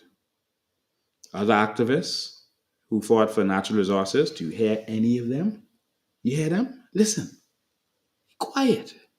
What's going on? No one? No one wants to fight? Talking is not fighting. Ladies and gentlemen, on Sunday, we have a live. And again, we're going to be in studio, so you can come in if you want to and be a part of it. On the 30th, we're going to be cutting hairs of young men, and so be a part of it. We're going to update you some more. God bless you. I love you. See you next time. Welcome back. If you're just joining us, breaking news, you are rich. That's the headline. You, if you are Bahamian, you are rich. And the other headline is you've had someone stealing from you since you've been alive. You've had somebody stealing your wealth, stealing your country's resources, and trying to steal your future. The good news is we are now on to the trick. And so our job is to make sure that we get it back to you. That's what tonight is about, educating you so you are aware of what's been happening. And then you can decide whether you want them to get the child Sanders cane or you want them to go to jail. Because this is nothing short of criminal, that our country has been doing this for years, and our people are still suffering, and we are not doing anything. See, in case you don't understand, here's my issue. Here's my issue. The Bahamas, God placed this here. God placed this archipelago of islands here, strategically, right where it is in the world, because he knew that it would be a literal paradise. He also knew that he would equip in the Commonwealth of Bahamas everything this nation would need, that its people would be wealthy and not have to depend on anybody for anything. That's why he put fish in the ocean, natural resources in the earth, so that we can be able to have access to our own wealth and not depend on people to give us handouts. That's what the good Lord did for you. That's why I always tell people, if you are part of the Bahamas, you are designed by God to be blessed. He blessed you so much to give you a country like this that is so rich. The world knows the riches of the Bahamas. So if you're a Bahamian, your hat's off to you. You are the apple of God's eye. The problem is, we've not been living like that. The problem is, we've not operated in our God-given kingdom authority. Why? Because we thought only pirates were stealing from us. We thought only the British were stealing from us, and didn't recognize the people who were stealing from us were right among us. Because they recognized the wealth when they got into powers of governance. They recognized what this country had access to, and they said, shh, oh my goodness, oh my goodness, oh my goodness. We can't let this get out. We can't let this get out. We can't let people know about this. We got to keep this. Got to keep this. Got to keep this. Got to protect this. And so foreign interests come in and say, oh yeah, we wear what you have. We want to be able to manufacture what you have, and we'll make sure you're taken care of. And so they've made their companies multi-billion-dollar companies. It's on the stock exchange. You can see it. Made their companies rich off the Bahamas. Do you think they're just making their companies rich off the Bahamas and somebody who's allowing them to do it has not been able to say, okay, we got you, we got you. Now I'm starting to wonder where all of this wealth coming from that you can't trace back to certain people and certain people over the years of power. Now you wonder why you look and you check people's bank accounts. You say, oh, okay, well, you can't see no foreign deal, no fixed deal here. But what's happening? Oh, the money perhaps are in offshore accounts, offshore banks. And they're getting funds, perhaps, to allow a practice that for years have raped the Bahamian people while the people suffer, while people die because they can't afford health care, while people die because they have no food to eat, while people die because their electricity is getting turned off all the time, while people are dying because they cannot afford to live in this Bahamas, when all around us is wealth. Von Miller. Let me substantiate a lot of what you just said. In 1967, January 10th, historic day, black majority rule. The Progressive Liberal Party won the government. Shortly thereafter, I'm not sure exactly what year it was, but if my research serves me correctly, they met Aragonite mining